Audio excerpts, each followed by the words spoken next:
Hello everyone, स्वागत है आपका आज की नई वीडियो में। तो आज हम लेकर आए हैं क्लास 10th का चैप्टर नंबर 3, जो कि हमारा क्या है, metal and non metal. Metal and non metal.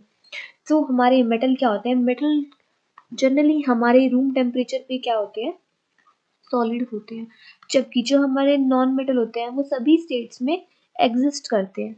ठीक है। और जो हमारे सॉलिड तो होते हैं मेटल, बट हमारे पास क्या एक्सेप्शन होता है कि हमारे पास दो मेटल ऐसे होते हैं जो कि हमारा क्या होता है, गैलियम गैलियम और सीजियम, CaEs, सीजियम, जो कि हमारे रूम टेम्परेचर पर क्या होते हैं, लिक्विड स्टेट में हमारे पाए जाते हैं, लिक्विड स्टेट में हमें देखने को मिलते हैं। और हमारा नॉन मेटल लिक्विड स्टेट में हमें ब्रोमीन देखने को मिलता है। ब्रोमीन हमारा ऐसा नॉन मेटल है जो लिक्विड स्टेट में एग्जिस्ट करता है। और जो हमारे मेटल हैं इनकी डेंसिटी क्या होती है, हाई होती है, हाई डेंसिटी। और नॉन मेटल की जो हमारी डेंसिटी क्या होती है, वो लो होती है।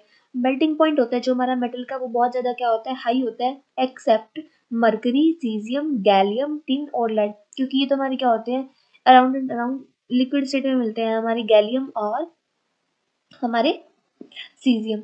और इनका जो नॉन मेटल का जो हमारा मेल्टिंग पॉइंट होता है वो क्या होता है, हमारा हाई होता है। हार्डनेस जो होती है हमारी मेटल्स में वो बहुत ज़्यादा होती है, एक्सेप्ट मरकरी। अब यहाँ पर मरकरी जो हमारा थर्मामीटर में यूज होती है ना, वो हमारी क्या होती है, मरकरी होती है। सोडियम, कैल्शियम और हमारा क्या होता है, लेड, ये हमारी क्या होती है, इनकी हार्डनेस बहुत कम होती है। और नॉन मेटल हमारे जनरली क्या होते हैं, हार्ड नहीं होते, बट डायमंड एक हमारा ऐसा नॉन मेटल है जो कि हमारा क्या होता है, हार्डेस्ट सब्सटेंस होता है। ओके। और जो हमारा मेटल होता है ये क्या होता है, गुड कंडक्टर ऑफ हीट होती है। क्या होती है, गुड कंडक्टर ऑफ हीट। ठीक है। और जो हमारे ये नॉन मेटल होते हैं ये हमारे क्या होते हैं, पुअर कंडक्टर ऑफ हीट। क्या होते हैं, पुअर कंडक्टर ऑफ हीट। और कंडक्शन ऑफ इलेक्ट्रिसिटी मेटल से हमारी क्या होती है, बहुत अच्छी होती है, गुड कंडक्टर ऑफ इलेक्ट्रिसिटी। और नॉन मेटल में हमारा क्या होता है, गुड कंडक्टर होते हैं, सॉरी, नॉन कंडक्टर होते हैं हमारे इलेक्ट्रिसिटी के। नो, अब हम आते हैं इस पे, इसमें हमें क्या दिया हो, in class 9 you have learned about various element. आपने क्लास 9 में क्या होंगे, बहुत सारे डिफरेंट डिफरेंट एलिमेंट्स के बारे में पढ़ा होगा। You have seen the element can be classified as metal and non metals. तो जो हमारे एलिमेंट्स हैं उनको मेटल और नॉन मेटल में हमने क्या करा है, क्लासीफाई करे उनकी प्रॉपर्टीज के बेसिस पे। तो ये बोल रहे हैं, think out some uses of metal and non metal in your daily life. तो हमें क्या करना है, डेली लाइफ में हमारे जो भी मेटल होते हैं, नॉन मेटल होते हैं, इनके बारे में सोचना है। ओके, सबसे पहले हमारी डेली लाइफ में मेटल कौन सा है, आयरन। आयरन की गेट हमारे जनरली किस चीज़ के होते हैं, लोहे के होते हैं। और नॉन मेटल जैसे थर्मामीटर में हमारा मरकरी होता है, मरकरी तो क्या हो गया, वो भी हमारा क्या हो गया, मेटल हो गया।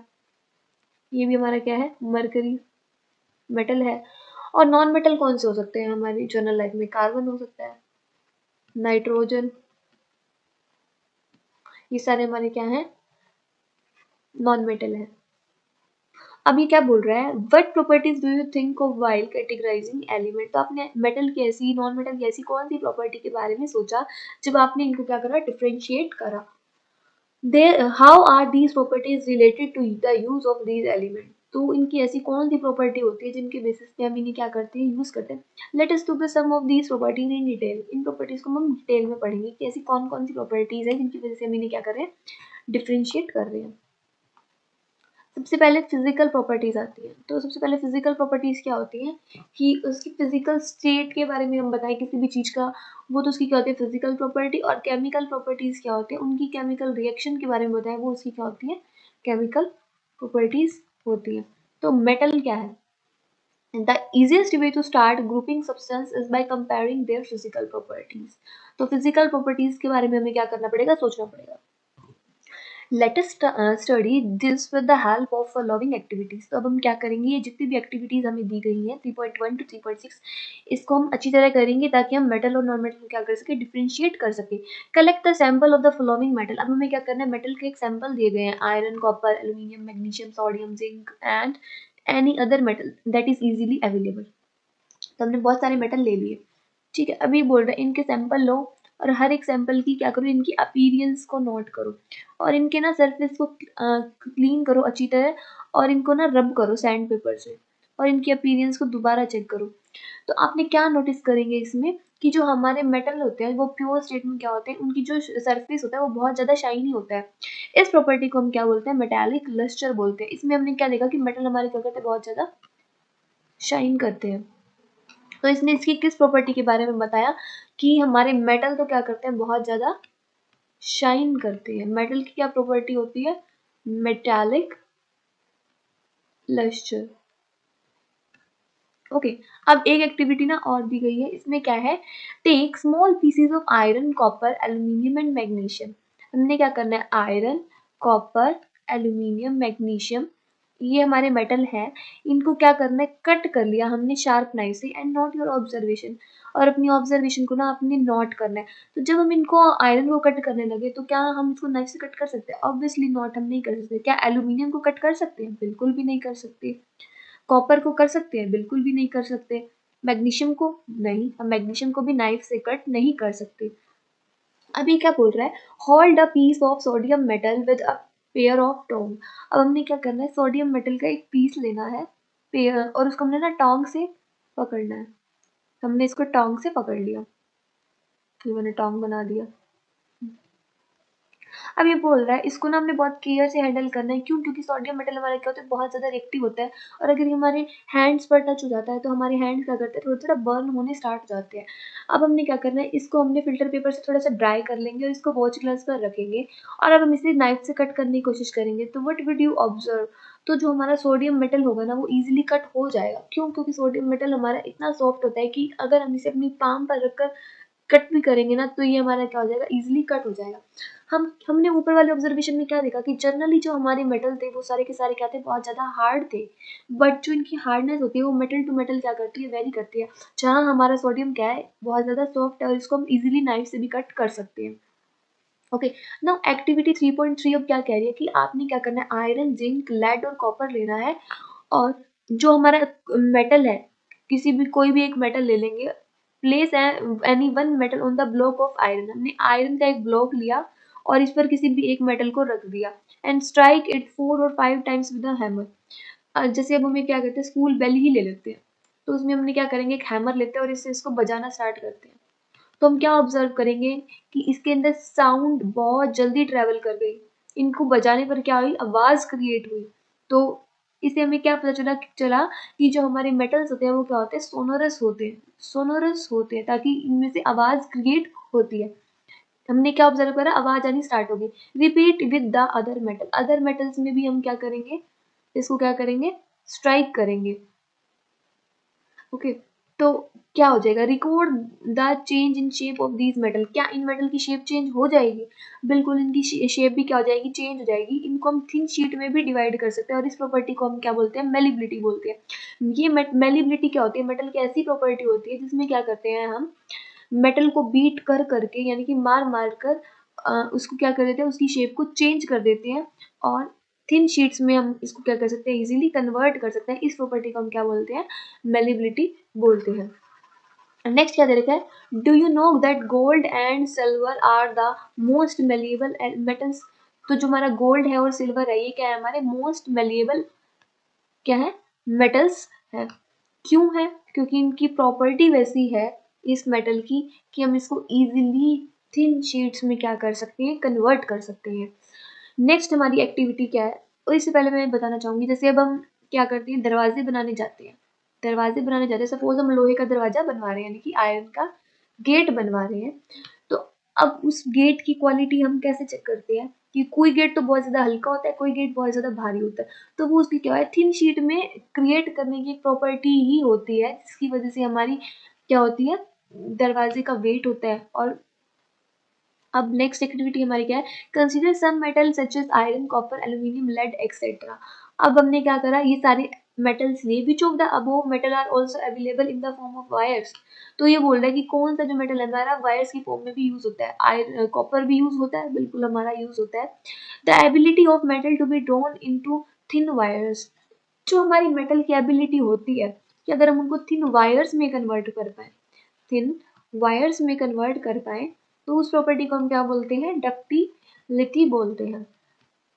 और क्या है हमारा, थिन शीट्स में करा तो मेलिबिलिटी, शीट्स में करा तो मेलिएबिलिटी, और थिन वायर्स में कन्वर्ट करा तो डक्टिलिटी।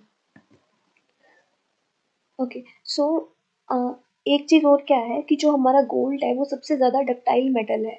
गोल्ड से हम क्या कर सकते हैं, 2 किलोमीटर, 1 ग्राम गोल्ड से हम 2 किलोमीटर लेंथ की भी क्या बना सकते हैं, वायर को बना सकते हैं।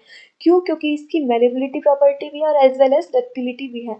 सो जो मेटल्स हैं वो हमारी क्या होता है, डिफरेंट डिफरेंट शेप्स में हमारे नीड्स के अकॉर्डिंग क्या हो जाते हैं, चेंज हो जाते हैं। Can you name some metal that are used for making cooking vessels? क्या आप कुछ ऐसे मेटल्स के बारे में बता सकते हैं जो कि हमारी कुकिंग वेसल्स के बारे में, कुकिंग वेसल्स में हमारी क्या होती है, यूज हो सकती है? Do you know why this metal are use for making vessels? क्या आप ये बता सकते हैं कि इन्हीं मेटल्स को ही क्यों यूज किया जाता है? Let us do the following activity to find out the answer. तो अब हम इसके लिए क्या करेंगे, इन क्वेश्चनों का आंसर पाने के लिए हम एक एक्टिविटी को परफॉर्म करने वाले हैं। हमारी एक्टिविटी क्या है, ठीक है ना, एल्यूमिनियम और कॉपर वायर। हमें क्या करना है, एक एल्यूमिनियम की और कॉपर की वायर लेनी है और उसी स्टैंड पे क्या कर देना, क्लैंप कर देना, ठीक है। Fix a pin to the free end of the wire using wax. तो हमें क्या करना है, एक पिन को क्या करना है, इसकी फ्री एंड पे क्या करना है, फिक्स करना है यूजिंग वायर वैक्स। एक वायर वैक्स आती है उससे। अब हमें क्या करना है, इस मेटल रोड को हीट करना है। हीट करेंगे विद कैंडल और a burner near the place where it is clamped. जहां पर उसे लटकाया गया है उसके नियर हमने इसे क्या करना है, हियर करना है। What you observe after some time, कुछ टाइम बाद आप क्या नोटिस करेंगे, note your observation, does the metal wire melt? क्या वो मेटल की वायर क्या है, मेल्ट हो गई? Obviously not. तो ये क्या हुआ, इसमें से हीट पास होने लगी और ये एरिया भी क्या हो गया, गर्म हो गया, जिससे ये क्या हो गया, ये चीज क्या हो गई, मेल्ट हो गई, जो कि हमने ये वैक्स ली हुई थी, ठीक है। तो the above activity shows that metal are good conductor of heat and have high melting point. इससे हमें क्या पता चला कि मेटल क्या होता है, गुड कंडक्टर ऑफ हीट होते हैं और इनका मेल्टिंग पॉइंट क्या होता है, बहुत ज्यादा हाई होता है। The best conductor of heat and silver and copper. तो जो बेस्ट कंडक्टर होते हैं हीट के वो कौन कौन से होते हैं, हमारे सिल्वर और कॉपर होते हैं। लेड और मर्करी क्या होते हैं, हमारे कंपैरेटिवली क्या होते हैं, पुअर कंडक्टर ऑफ हीट होते हैं। अभी कह रहा है does metal conduct electricity, let us find out. क्या मेटल क्या है, इलेक्ट्रिसिटी भी कंडक्ट करते हैं? तो मैंने पहले ही बताया था कि जो हमारे मेटल है वो इलेक्ट्रिसिटी को भी कंडक्ट करते हैं। अब इसे एक्टिविटी की हेल्प से हम देखेंगे। Set up an electric circuit as shown in figure. हमने क्या करना है, एक इलेक्ट्रिक सर्किट को बनाना है। Place the metal to be tested in the circuit between terminal A and terminal B. ये हमारा क्या है, टर्मिनल ए है और टर्मिनल बी है और इसके बीच में हमने यहाँ पर क्या है, कोई सैंपल को इंसर्ट किया है।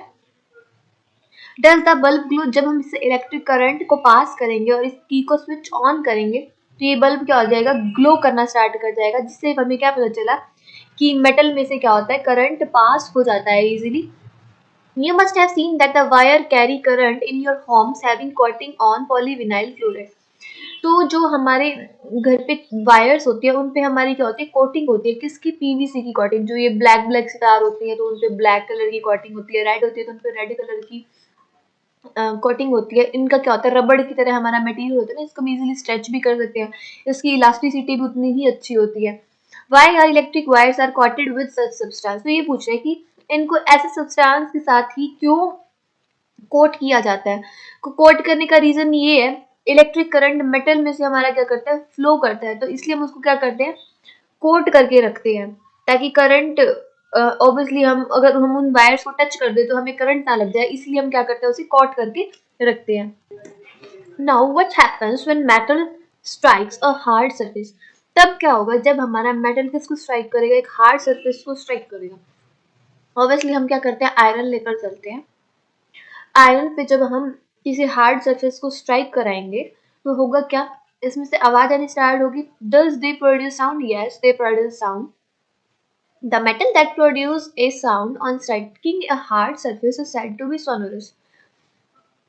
ऐसे मेटल जो मतलब मेटल की हमारी एक प्रॉपर्टी होती है सोनोरस की, मेटल हमारे जनरली क्या होता है, सोनोरस होते हैं।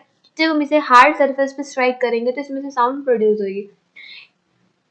Can you now see why school bells are made up of metal? तो अब आप बता सकते हैं ना इजीली कि स्कूल बेल्स मेटल की ही क्यों बनी होती है, क्योंकि उनकी क्या प्रॉपर्टी है कि वो सोनरस होते हैं और इजीली हम वहां पर क्या होता है साउंड आनी हमें स्टार्ट हो जाते हैं जब हम किसी हार्ड सरफेस को इससे स्ट्राइक करेंगे। अब हमारे पास क्या है नॉन मेटल्स। तो नॉन मेटल्स क्या होते हैं? In previous class, you have learned that there are very few non-metals as compared to metals.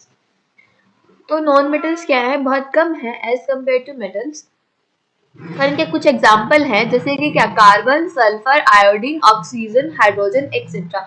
तो जो हमारे नॉन मेटल्स होते हैं चाहे वो सॉलिड हो और gas except bromine which is a liquid. Non metal हमारे क्या होते हैं जनरली सॉलिड में होते हैं और गैसेस में होते हैं एक्सेप्ट ब्रोमीन जो कि हमारा क्या होता है एक लिक्विड होता है।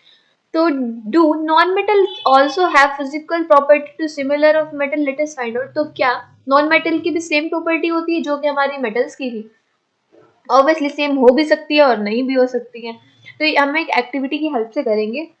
अभी बोल रहे कलेक्ट सैंपल ऑफ कार्बन। आपने क्या करना है कार्बन क्या करना है कार्बन का कॉल का ग्रेफाइट कार्बन की दोनों हमारे क्या होते हैं एलोट्रॉप्स होते हैं। क्या होते हैं एलोट्रॉप्स मतलब ये डिफरेंट डिफरेंट फॉर्म्स में क्या होता है कार्बन एग्जिस्ट करता है। इसकी फॉर्म क्या होती है कॉल ग्रेफाइट फुलरीन डायमंड ये सब इसको क्या है एलोट्रॉप्स है।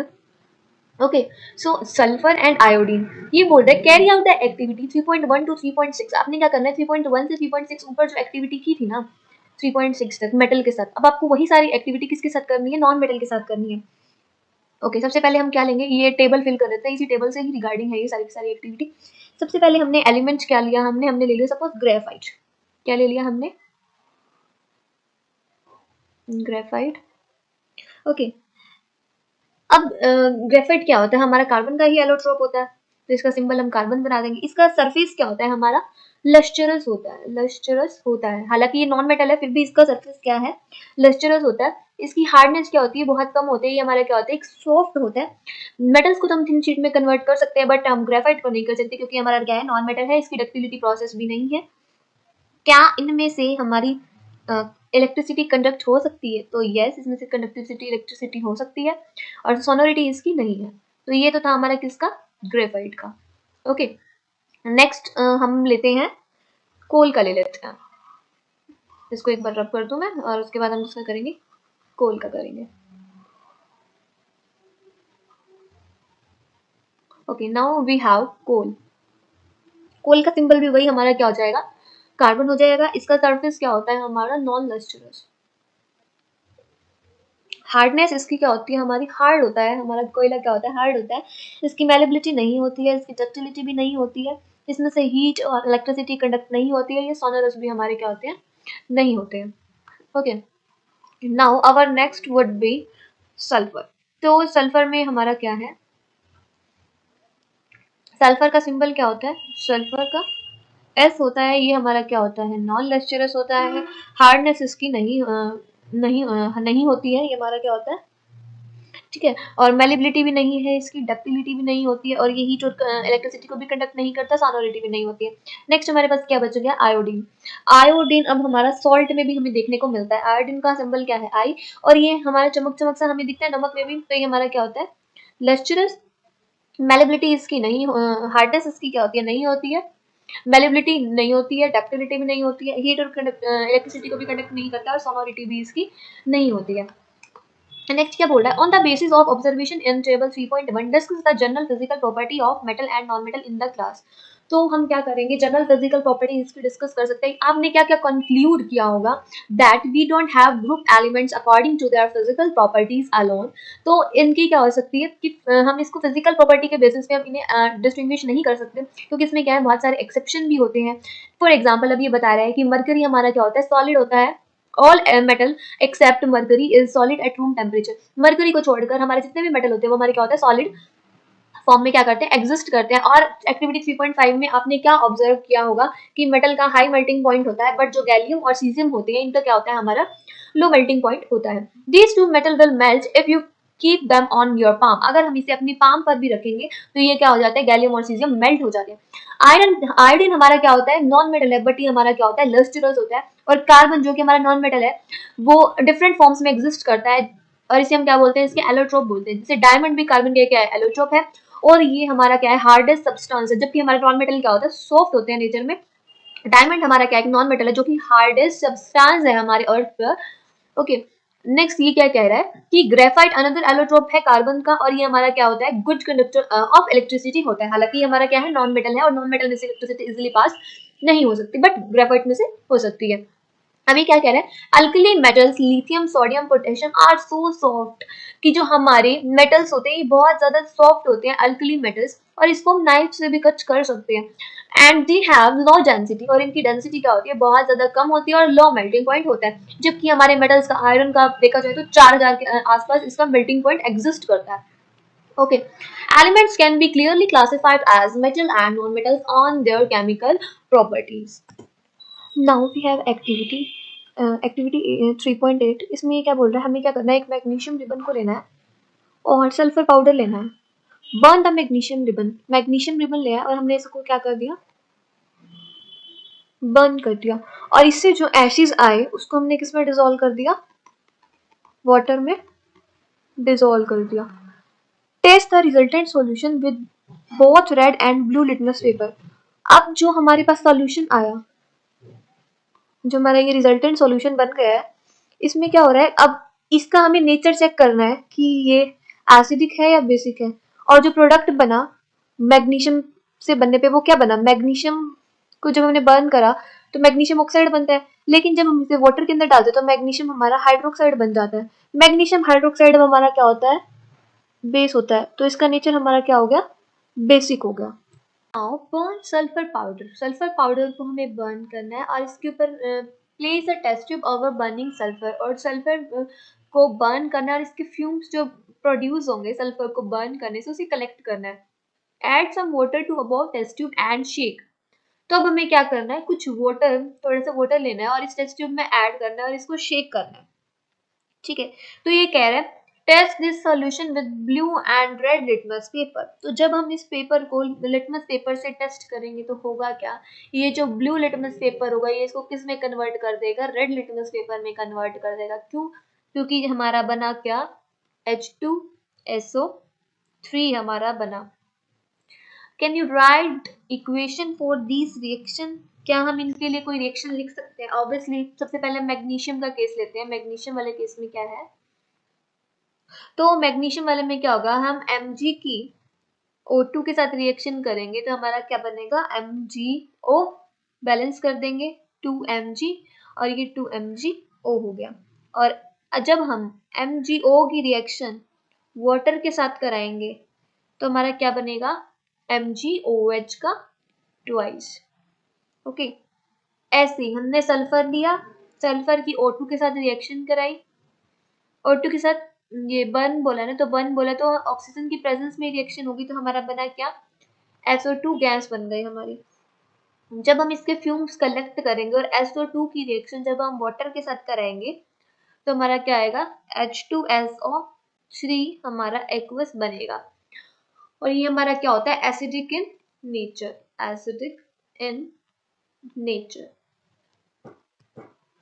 अब ये क्या बता रहा है, that most non metal produce acidic oxide, कि जो बहुत सारे हमारे नॉन मेटल होते हैं वो अपने क्या बोलते हैं, एसिडिक ऑक्साइड को बनाता है जब हम इन्हें वाटर के अंदर डिसॉल्व करते हैं, और जो मेटल होते हैं वो हमारे बेसिक ऑक्साइड बनाते हैं। ठीक है, now we have questions. Questions में क्या है, give an example of metal, एक ऐसे मेटल का एग्जांपल दें which is liquid at room temperature. तो रूम टेम्परेचर पर लिक्विड मेटल कौन सा है हमारा, मर्क्यूरी। ये हमारा क्या है, लिक्विड है रूम टेम्परेचर पर। Give an example of metal which can be easily cut with knife. तो सोडियम और पोटेशियम, सोडियम एंड पोटेशियम, ये हमारे क्या, इनको हम इजिली नाइफ से भी क्या कर सकते हैं, कट कर सकते हैं। बेस्ट कंडक्टर ऑफ हीट कौन सा है हमारा, हमारा है सिल्वर। सिल्वर क्या है हमारा, बेस्ट कंडक्टर ऑफ हीट है। और पुअर कंडक्टर ऑफ हीट हमारा क्या है, मर्क्यूरी एंड लेड, मर्क्यूरी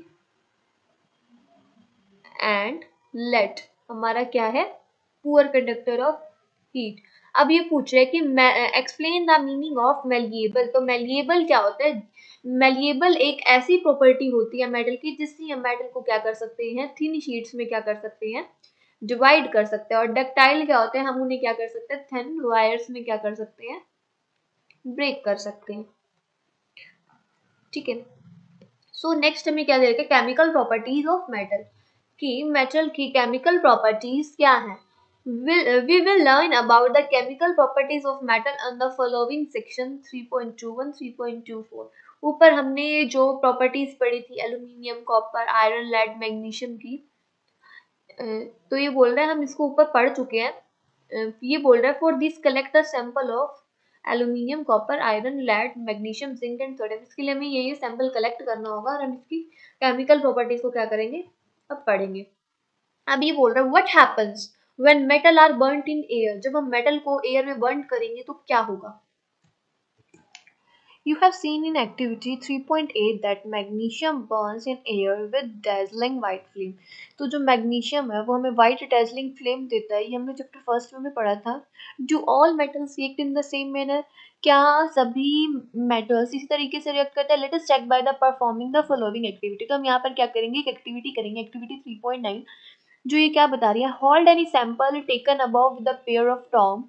हमने जो अबव सैंपल दिए थे सोडियम और ये जिंक, एल्यूमिनियम, ये वाले जो दिए थे गिवन थे, aluminium, copper, iron, lead, magnesium, zinc, sodium, ये हमने सैंपल लेने हैं। और इन सैंपल को लेने के बाद क्या बोल रहा है कि ये and try burning over a flame, इनको बर्न करने की कोशिश करो। Repeat with the other metal sample, और दूसरे मेटल्स के साथ भी इसको क्या करो, बर्न करने की कोशिश करो। और जो इसके प्रोडक्ट मिलते हैं वो बताओ कि वो कौन से प्रोडक्ट होंगे। Let the product and the metal surface cool down, which metal burn easily. तो सबसे इजीली हमारा कौन सा मेटल बर्न हो गया, सोडियम, क्योंकि सोडियम क्या होता है, बहुत ज्यादा हमारा रिएक्टिव मेटल होता है जो इजीली बर्न हो जाता है। और कौन सा कलर देता है बर्न होने के बाद, सोडियम हमें येलो कलर देता है, येलो, येलो कलर हमें देखने को मिलता है। How does the metal surface appear after burning, जो हमारा मेटल का सरफेस होगा बर्न होने के बाद वो कैसा दिखता है, सिल्वर व्हाइट कलर का दिखता है, सिल्वर व्हाइट कलर का हमको देखने को मिलता है। अब ये बोल रहा है जो हमारे मेटल हैं इनको इनकी decreasing order of reactivity towards oxygen, oxygen के टुवर्ड्स डिक्रीजिंग रिएक्टिविटी में हमें इसे लिखना है। तो हमारी ये वाले मेटल्स थे, तो सबसे ज्यादा रिएक्टिव कौन सा है, sodium, then magnesium, then aluminium, उसके बाद हमारा zinc, then Fe, then Pb और देन Cu। अब मुझे ये सब पता कैसे लगा कि इसका आंसर यही आएगा, ये ज्यादा रिएक्टिव है और ये ज्यादा कम रिएक्टिव है। तो ये मुझे ऐसे पता चला क्योंकि मुझे रिएक्टिविटी सीरीज पता थी जो अभी इस चैप्टर में आप पढ़ेंगे, और मैंने शायद चैप्टर फर्स्ट में भी ये पढ़ाई है। तो रिएक्टिविटी सीरीज को समझने के लिए आप चैप्टर फर्स्ट की वीडियो जरूर देख कर आए। ये मैंने आपको रिएक्टिविटी सीरीज की हेल्प से बताई और इस चैप्टर में भी आएगी, तो मैं इसे अगेन से कराऊंगी। अब ये क्या कह रहा है that almost all the metal combine with oxygen to form metal oxide, कि जब हमारा मेटल ऑक्सीजन के साथ रिएक्ट करेगा तो हमारा मेटल ऑक्साइड बनेंगे। जैसे इसने एग्जांपल ले लिया दैट जब हम कॉपर की रिएक्शन ऑक्सीजन के साथ कराएंगे तो हमारा कॉपर ऑक्साइड बनेगा। अब इसमें हो क्या रहा है, यहाँ हमने लिया कॉपर, यहाँ हमने लिया ऑक्साइड। अब हमें कैसे पता है यहाँ CuO ही बनेगा, एज हमें पता है कि कॉपर +2 में एग्जिस्ट करता है और ऑक्सीजन हमारे -2 में एग्जिस्ट करता है। तो जब हम इसका क्रॉस कर देंगे तो CuO बन जाएगा। ऐसे ही सिमिलरली हमारा क्या है, एल्यूमिनियम की ऑक्सीजन के साथ रिएक्शन है। जब हम एल्यूमिनियम को ऑक्सीजन के साथ रिएक्ट कराएंगे तो एल्यूमिनियम Al2O3 बन जाएगा। जैसे Al और O हमने ले लिया, एल्यूमिनियम पे +3 चार्ज है, ऑक्सीजन पे हमारा -2 चार्ज है, इनका क्रॉस करेंगे तो Al2O3 हमारा क्या है, बन जाएगा। Okay, so recall from chapter second how copper oxide react with hydrochloric acid.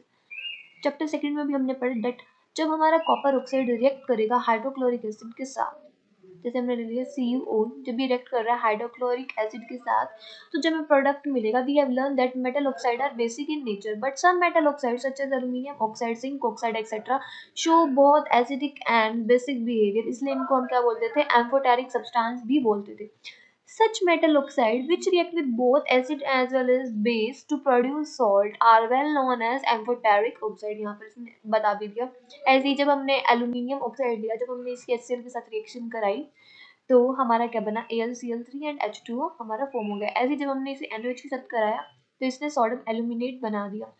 तो ये इन्होंने क्या है, दोनों टाइप का नेचर शो कर दिया, तो इसका मतलब ये क्या है, एसिडिक भी है और बेसिक भी है। सो ये क्या करेगा, हमारा दोनों फॉर्म में एग्जिस्ट करता है, तो इसे हम क्या बोल देंगे, amphoteric in nature. The most metal oxide are insoluble in water, but some of these dissolve in water to form alkali.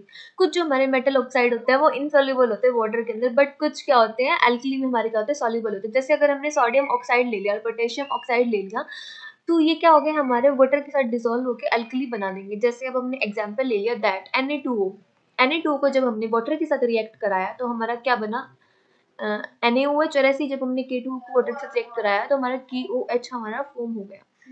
We have observed in activity 3.9 that all metal do not react with oxygen at the same rate, कि जो सभी metal होते हैं oxygen के साथ वो same rate से react नहीं करते, वो डिफरेंट मेटल की डिफरेंट रिएक्टिविटी होती है, जो हमने रिएक्टिविटी सीरीज में पढ़ी थी चैप्टर फर्स्ट में, ऑक्सीजन के टुवर्ड्स।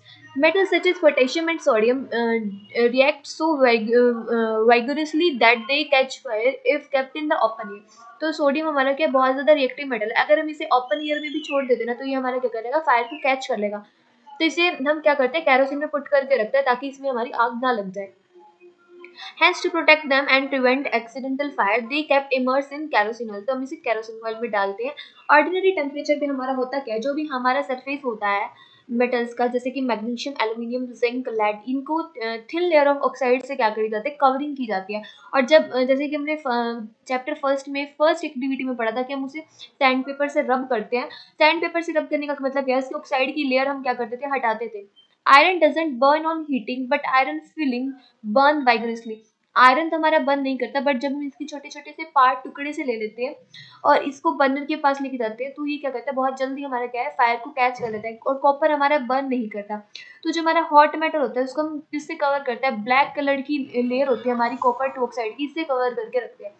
सिल्वर और जो गोल्ड होते हैं ये भी हमारे ऑक्सीजन के साथ रिएक्ट नहीं करते, क्योंकि इनकी रिएक्टिविटी क्या होती है, बहुत ज़्यादा कम होती है even at high temperature.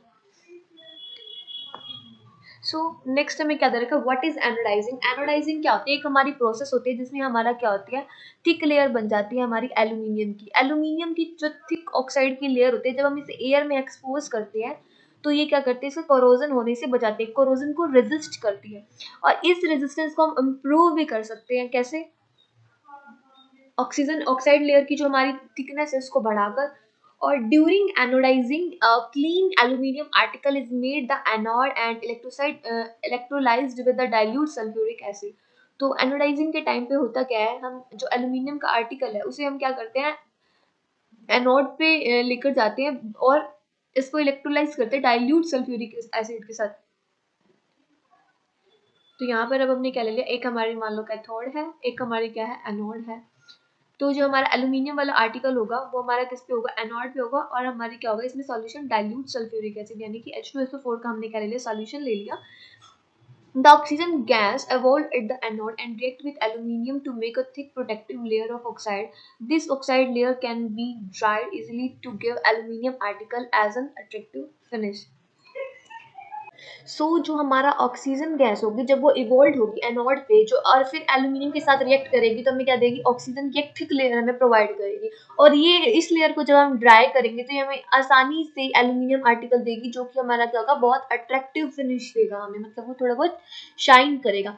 After performing activity 3.9, you must have observed that sodium is most reactive of sample of all metal taken here. तो जो हमारा ऊपर हमने एक्टिविटी करी उससे हमें क्या पता चला कि हमारा सोडियम क्या है, सबसे ज्यादा रिएक्टिव मेटल है। तो जो रिएक्शन होती है मैग्नीशियम की वो less vigorously implying that is not as reactive as sodium, मतलब कि मैग्नीशियम सोडियम जितना रिएक्टिव तो नहीं है, but burning in oxygen doesn't help us to decide about the reactivity of these metal.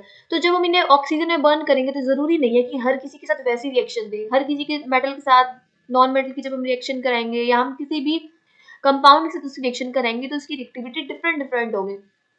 Let us see some more reaction to arrive at a conclusion about the order of reactivity of these metal।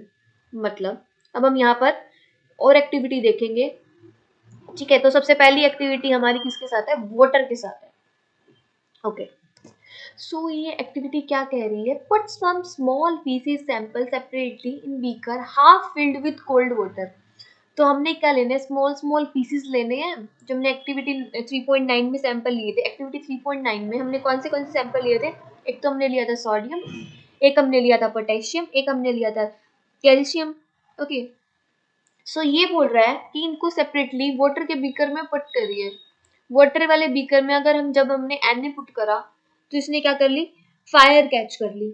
But जब हमने potassium put करा तो potassium भी हमारा क्या होता है, sodium से कम रिएक्टिव होता है। मतलब रिएक्टिव तो होता है बट सोडियम से हमारा कम रिएक्टिव होता है। सो जब हम कैल्शियम को इसके अंदर पुट करेंगे तो हमारा क्या होगा, कैल्शियम क्या करने लग जाएगा, फ्लोट करने लग जाएगा। और तो इसमें भी बोल क्या रहा है, which metal react with cold water. तो कोल्ड वाटर के साथ कौन सा मेटल रिएक्ट कर गया, तो हमारा सोडियम क्या था, कोल्ड वाटर के साथ भी क्या कर गया, रिएक्ट कर गया।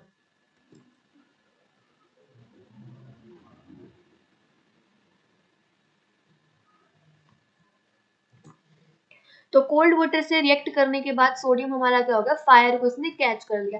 ऐसे ही हमारा क्या है, पोटेशियम होता है। पोटेशियम को जब हम कोल्ड वाटर के अंदर डालेंगे तो ये भी क्या कर लेगा, हमारी फायर को कैच कर लेगा। तो फायर कैच करने के बाद तो लेकिन सोडियम हमारा जल्दी फायर कैच करेगा एज कम्पेयर टू पोटेशियम, लेकिन रिएक्ट ये भी करेगा और ये भी फायर कैच कर लेगा।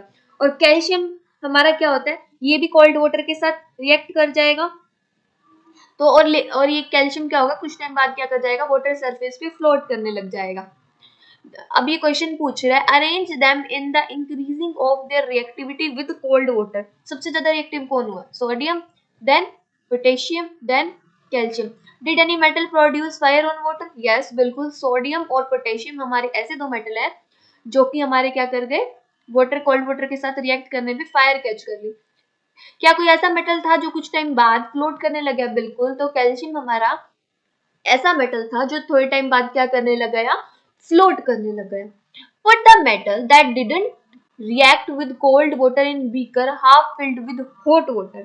अब ये बोल रहा है कि वो मेटल बताओ जो कोल्ड वाटर के साथ रिएक्ट ही नहीं करे। तो हमारे बचे हुए एलिमेंट कौन से थे, कॉपर, लेड, सिल्वर और गोल्ड।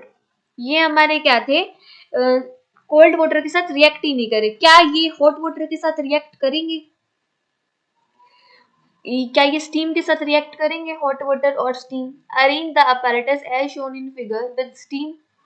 तो स्टीम के साथ कौन कौन से रिएक्ट नहीं करेंगे, तो कॉपर, लेड, सिल्वर, गोल्ड, ये हमारे स्टीम के साथ भी रिएक्ट नहीं करेंगे। लेकिन जो हमारा सोडियम है, पोटेशियम है, मैग्नीशियम है, एल्यूमिनियम है और Fe है, ये हमारा क्या है कि ये हमारी हॉट वाटर के साथ भी क्या कर जाएंगे, रिएक्ट कर जाएंगे। सो आई होप आपको ये एक्टिविटी बिल्कुल क्लियर होगी होगी। हमने एलिमेंट सारे वही लिए हैं जो हम ऊपर पढ़कर आए थे, तो आप एलिमेंट्स को नोट कर सकते हैं पहले से। तो इस फिगर में दे रखा था कि जब हम मेटल को रिएक्ट कराते हैं तो हमारा क्या बनता है, मेटल ऑक्साइड बनता है एंड हाइड्रोजन गैस बनती है हमारी। जब हमारी मेटल की वाटर के साथ रिएक्शन कराएंगे तो मेटल ऑक्साइड और हाइड्रोजन गैस हमारी क्या हो जाती है, रिलीज हो जाती है। और जब हम मेटल ऑक्साइड को वाटर के साथ रिएक्ट कराएंगे तो हमारा क्या बन जाएगा, मेटल हाइड्रोक्साइड बन जाएगा। जैसे अभी हमने ऊपर भी एग्जाम्पल पढ़ा था Mg का, मैग्नीशियम का जब हम वाटर के साथ, शायद ऑक्सीजन के साथ था। ओके, सो ये बोल रहा है, एग्जाम्पल हमने ले लिया दैट पोटेशियम की जब हमने रिएक्शन वाटर के साथ कराई तो हमारा क्या बना, KOH बना और हमारी हाइड्रोजन गैस क्या हो गई, रिलीज हो गई। ऐसे ही जब हमने Na की रिएक्शन H2O के साथ कराई तो हमारा NaOH बन गया और हमारी हीट क्या हो गई, रिलीज हो गई और H2 गैस भी हमारी क्या, रिलीज हो गई।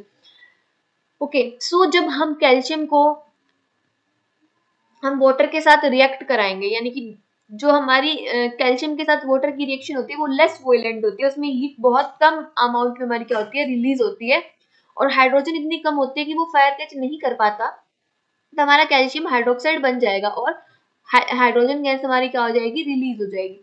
Calcium starts floating but the bubbles of hydrogen gas form stick to the surface of the metal. Calcium तो क्या करता है, वाटर सरफेस पे क्या करने लग जाता है, फ्लोट करना स्टार्ट कर देता है, और हाइड्रोजन गैस की बबल मेटल सरफेस को क्या कर जाते हैं, स्टिक हो जाते हैं, चिपक जाते हैं। Magnesium doesn't react with cold water, magnesium तो हमारा कोल्ड वाटर के साथ रिएक्ट नहीं करता, बट ये हमारा हॉट वाटर के साथ रिएक्ट करता है, हमने ऊपर एक्टिविटी में पढ़ा है, और ये हमारा मैग्नीशियम हाइड्रोक्साइड बना लेता है, और hydrogen it also start floating due to the bubbles of hydrogen gas and sticking to the surface. जैसे कैल्शियम इस पे, कैल्शियम के सरफेस पे हमारे हाइड्रोजन गैस की बबल आते थे और कैल्शियम पे स्टिक हो जाते थे, वैसे ही मैग्नीशियम के हॉट वाटर में होंगे और सरफेस पर आकर क्या हो जाएंगे, स्टिक हो जाएंगे। Metals like aluminium, iron and zinc do not react either with cold और हॉट वाटर। तो जो हमारे मेटल होते हैं जैसे कि एल्यूमिनियम, आयरन और जिंक, ये क्या होते हैं, रिएक्ट नहीं करते कोल्ड वाटर के साथ भी और हॉट वाटर के साथ भी, but they react with steam to form the metal oxide and hydrogen.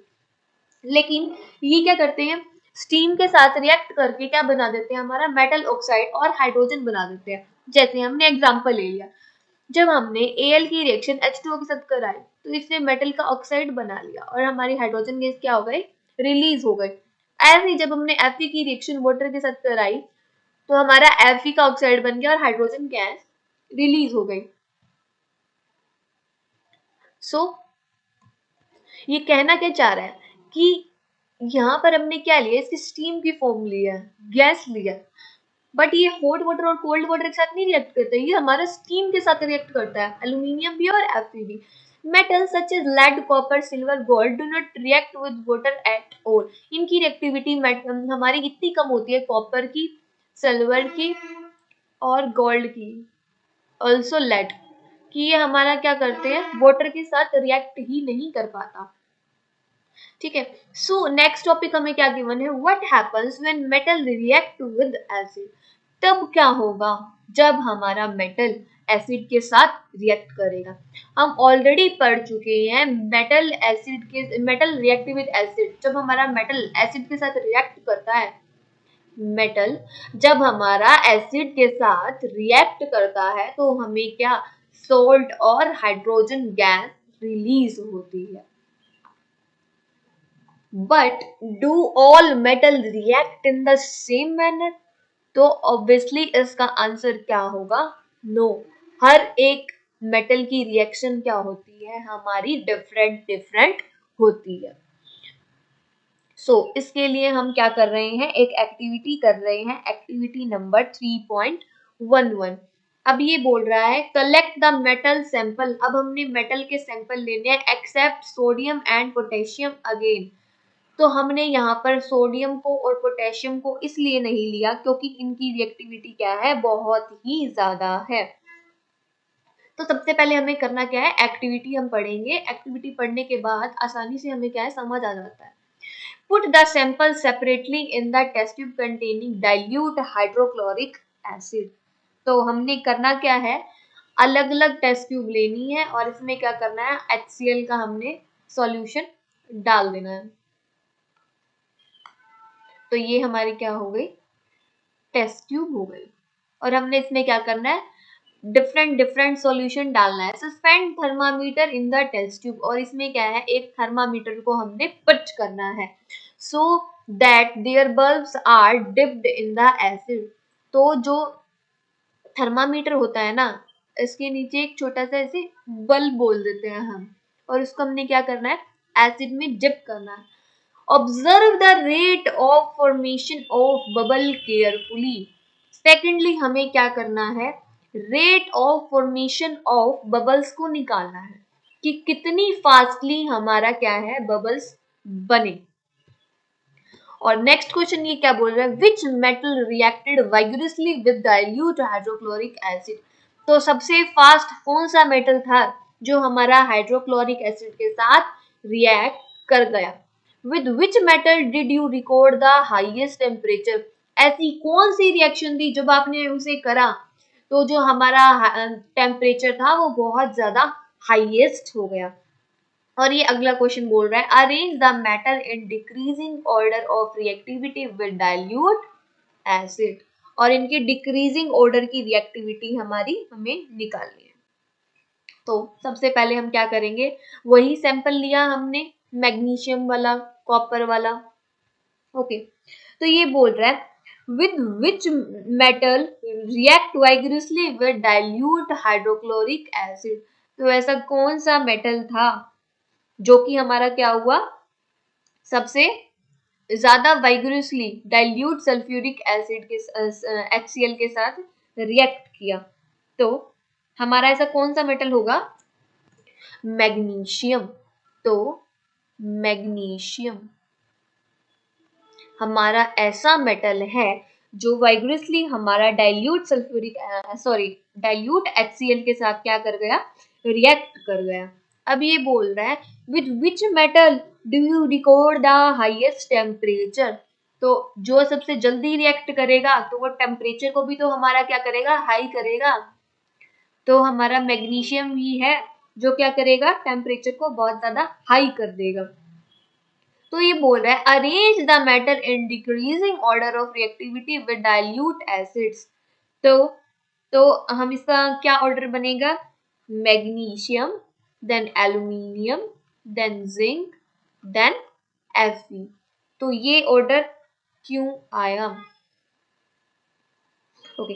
तो इनके बीच ऐसी कौन सी रिएक्शन हो रही थी, सबसे पहले हम रिएक्शन लिखते हैं। जब हम Mg की HCl के साथ रिएक्शन कराएंगे तो हमारा क्या बनेगा, MgCl2 और H2 गैस हमारी क्या होगी, रिलीज होगी। ऐसे ही जब हम Al की रिएक्शन HCl के साथ कराएंगे तो हमारा क्या बनेगा, AlCl3 प्लस H2 गैस हमारी क्या हो जाएगी, रिलीज हो जाएगी। ऐसी जब हम Zn की HCl के साथ रिएक्शन कराएंगे तो ZnCl2 और H2 गैस हमारी क्या होगी, रिलीज होगी। सेम एज ऐसे ही हमारा क्या होता है, Fe होता है। Fe की रिएक्शन जब हम HCl के साथ कराएंगे तो हमारा क्या बनेगा, FeCl2 और H2 गैस हमारी क्या होगी, रिलीज होगी। तो जो मैग्नीशियम था इसकी रिएक्शन हमारी बहुत ही फास्ट तरीके से हो गई, फिर हमारी एल्यूमिनियम की, देन जिंक और देन Fe की। ये हमारा टोटल क्या है, एक्सपेरिमेंटल डाटा होता है। ये आपको लैब में परफॉर्म करके देखना पड़ेगा, अदरवाइज आप ऐसे नहीं बता सकते। या फिर आपको रिएक्टिविटी सीरीज क्या है अच्छी तरह याद होनी चाहिए। Write equation for the reaction of magnesium, aluminium, zinc and iron with dilute hydrochloric acid, जो हमने ऊपर क्या है आपको बता दी है। Hydrogen gas is not evolved when metal react with nitric acid। जब हमारा मेटल है, जब हम उसे नाइट्रिक एसिड HNO3 हमारा क्या होता है, नाइट्रिक एसिड होता है। इसको जब हम किसी भी मेटल से रिएक्ट कराते हैं, जैसे मैंने Mg के साथ करा दिया, तो ये हमें क्या है, हाइड्रोजन गैस को रिलीज नहीं करता है। It is because HNO3 is a strong oxidising agent. तो जो हमारा HNO3 है ये हमारा क्या होता है, स्ट्रॉन्ग ऑक्सीडाइजिंग एजेंट होता है। Oxidising, it oxidise H2 produce to water. ये हमारा क्या करेगा, H2 के साथ रिएक्ट करके वाटर को प्रोड्यूस करेगा and itself get reduce to nitrogen oxide. और ये हमारा क्या आएगा, खुद क्या बना देगा, नाइट्रोजन की ऑक्साइड बना देगा, या N2O बना देगा, या NO2 बना देगा, या NO बना देगा। But magnesium and manganese react with very dilute HNO3 to evolve H2 gas. लेकिन जो हमारा मैग्नीशियम है और मैग्नीज है, और इनको जब हम रिएक्ट करते हैं डाइल्यूट HNO3 से, तो ये हाइड्रोजन गैस को एवॉल्व कर देता है। You must have observed in activity 3.11। आपने एक्टिविटी 3.11 में पढ़ा होगा कि जो हमारा rate of formation of bubbles होता है वो फास्टेस्ट होता है। किसके केस में, मैग्नीशियम के केस में। तो जो रिएक्शन होती है हमारे मोस्ट ऑफ द केस में वो क्या होती है, हमारी एक्सोथर्मिक होती है। तो जो रिएक्टिविटी होती है वो डिक्रीज हो जाती है इन ऑर्डर। ये ऑर्डर हमें पता चल ही गया। In case of copper, no bubbles were seen and the temperature also remained unchanged। तो ये बोल रहा है कि जो हमारे बबल होते हैं उनको हम देख ही नहीं सकते। इस रिएक्शन में हमारे कहते हैं बबल हमको देखने को नहीं मिलते कॉपर के साथ जब हम रिएक्शन कराते हैं। और टेम्परेचर भी हमारा सीधी सी बात है चेंज होगा ही नहीं। इससे क्या पता चलता है कि कॉपर हमारा डाइल्यूट HCl के साथ रिएक्ट ही नहीं करता है। ओके, सो नेक्स्ट क्या दे रखे, ये do you no aqua regia. So aqua regia होता क्या है। सो एक्वारीजिया में हमारा क्या होता है, 3 पार्ट्स तो हमारे किसके होते हैं, 3 पार्ट्स एस टू 1 की हमारी क्या होती है, रेशियो होती है, जिसमें 3 हमारा क्या होता है, हाइड्रोक्लोरिक एसिड होता है, जो कि हमारा क्या होता है, कंसंट्रेटेड होता है, और 1 पार्ट क्या होता है हमारा कंसंट्रेटेड HNO3 का, ये होता है हमारा एक्वारिजिया का mixture. It is a freshly prepared mixture of concentrated hydrochloric acid and concentrated nitric acid। और ये हमारा होता क्या है, freshly prepared mixture होता है। It can dissolve gold even through neither of these acid can do so alone। ये हमारे क्या करता है, गोल्ड को भी क्या कर लेता है, अपने अंदर डिसॉल्व कर लेता है, क्योंकि ये हमारा क्या होता है, हाईली कोरोसिव और फ्यूमिंग लिक्विड होता है। इसकी फ्यूम से भी बहुत लोगों को क्या हो जाती है, एलर्जी हो जाती है और स्नीजिंग भी स्टार्ट हो सकती है। It is one of the few reagent that is able to dissolve gold and platinum। बहुत कम ऐसे reagent होते हैं जो कि हमारे क्या होते हैं, गोल्ड को और प्लेटिनियम को अपने अंदर क्या कर लेते हैं, डिसॉल्व कर लेते हैं। नेक्स्ट हमारा क्या है, how do metal react with solution of other metal salt. तो जो हमारे मेटल हैं वो दूसरे मेटल सॉल्ट से कैसे रिएक्ट करते हैं, दूसरे मेटल के सॉल्यूशंस के साथ कैसे रिएक्ट करते हैं। Let us perform this by an activity. So ये एक्टिविटी क्या कह रही है, टेक अ क्लीन वायर, आपके लेना क्लीन वायर लेनी है कॉपर की और एक आयरन ले लेना। हमने क्या करा, कॉपर की एक क्लीन वायर ली और एक आयरन का क्या लिया, नेल ले लिया। Put the copper wire in the solution of iron sulphate. Copper wire के सॉल्यूशन में तो किस में डाल दिया, FeSO4 के सॉल्यूशन में, और and the iron nail in the solution of copper sulphate. और जो ये आयरन नेल था इसको हमने CuSO4 यानी कॉपर सल्फेट के टेस्ट ट्यूब में डाल दिया। Record your observation after 20 minutes. 20 minutes के बाद आपने क्या ऑब्जर्व किया, in which test tube do you find the reaction has occurred. कौन सी रिएक्शन में, टेस्ट ट्यूब में हमारी रिएक्शन हुई। तो हमने क्या ऑब्जर्व किया कि जो कॉपर सल्फेट सॉल्यूशन है वो हमारा क्या हो गया, ग्रीन कलर का हो गया। जो हमारा ऊपर वाला क्वेश्चन था कि आफ्टर 20 मिनट आपने क्या ऑब्जर्व किया कि जो हमारा ब्लू CuSO4 का सॉल्यूशन है वो किस में कन्वर्ट हो गया, ग्रीन कलर में।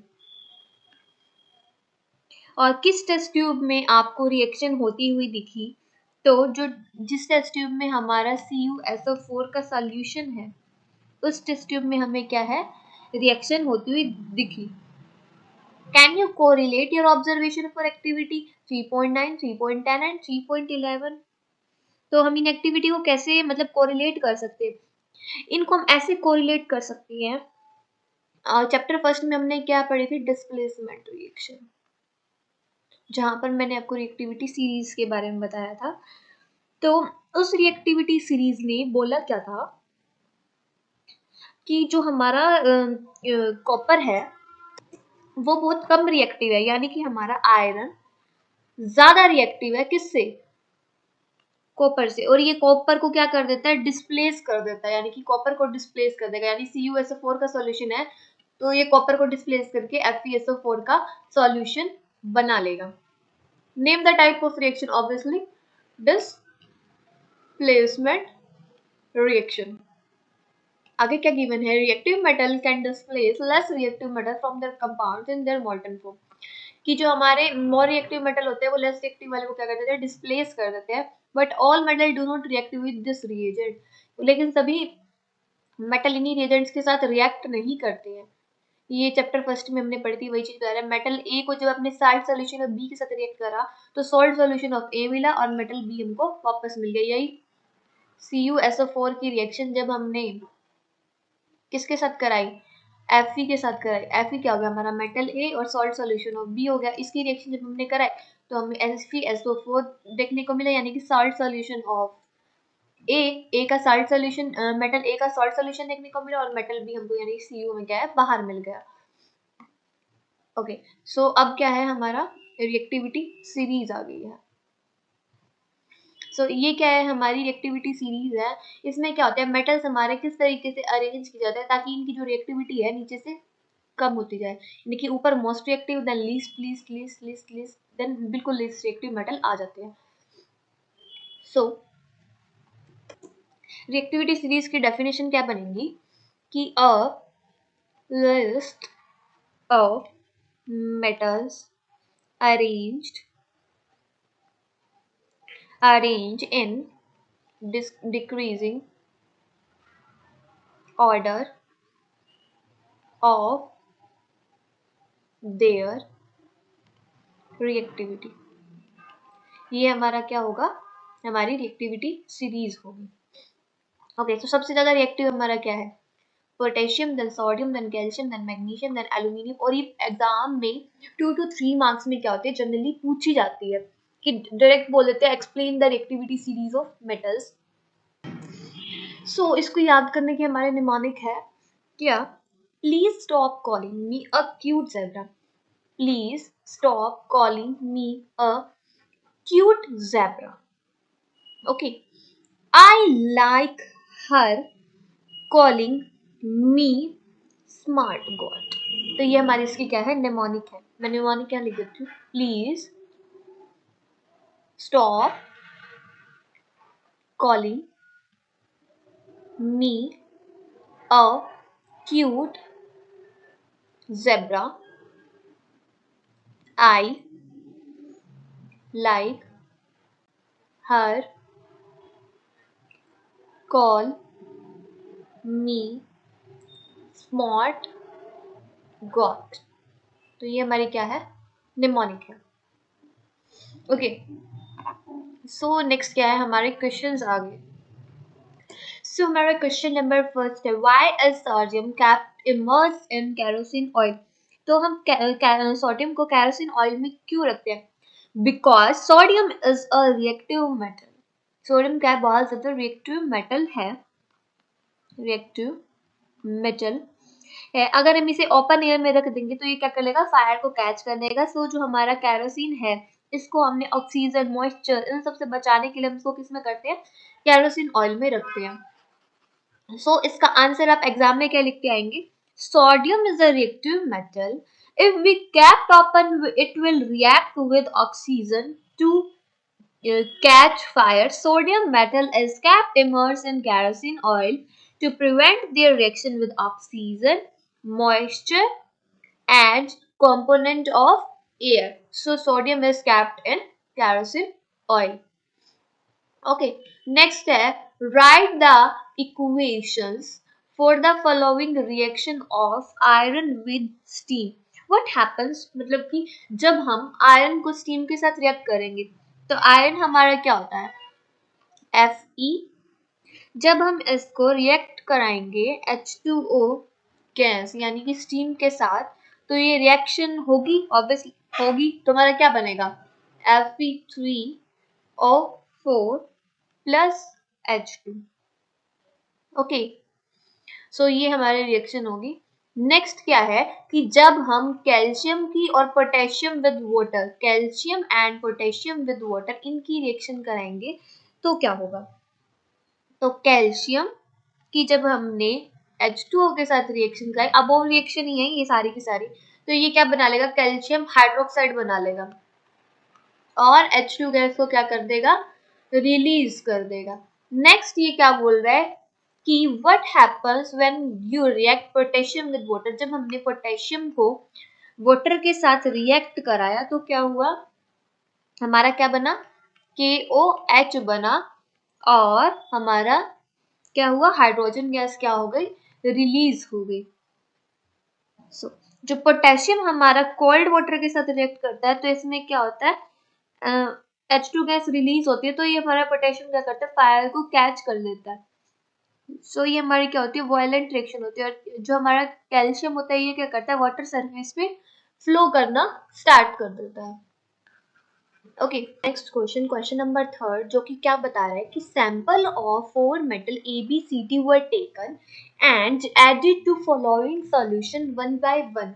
कि हमने 4 अननोन मेटल लिए हैं ABCD और इनको हमने one by one iron sulphate के सॉल्यूशन में, कॉपर सल्फेट के सॉल्यूशन में, जिंक सल्फेट के सॉल्यूशन में और सिल्वर नाइट्रेट के सॉल्यूशन में हमने क्या करा है, पुट किया है. ओके अब ये बोल रहे हैं use the above table to answer the following question about metal A B C D.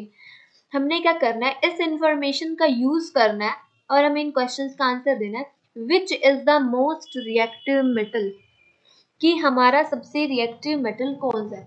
तो सबसे पहले हम क्या करेंगे, रिएक्टिविटी बतानी है हमें कि कौन सा ज्यादा रिएक्टिव है। तो हम क्या लिख लेंगे, रिएक्टिविटी सीरीज लिख लेते हैं। सबसे पहले हमारा क्या है, potassium, sodium, calcium, magnesium, aluminium, zinc, Fe, Pb, hydrogen, copper and silver. तो ये हमारी क्या है, रिएक्टिविटी सीरीज है। अबव टू बॉटम हमारी क्या होगी, रिएक्टिविटी कम होती जाएगी। ठीक है, सो अब हो क्या रहा है कि जब हम एक ही रिएक्शन FeSO4 के साथ करा रहे हैं तो हमें कोई भी रिएक्शन नहीं मिल रही, यानी मेटल ए की जब हमने FeSO4 के साथ रिएक्शन कराई तो कोई रिएक्शन नहीं मिली।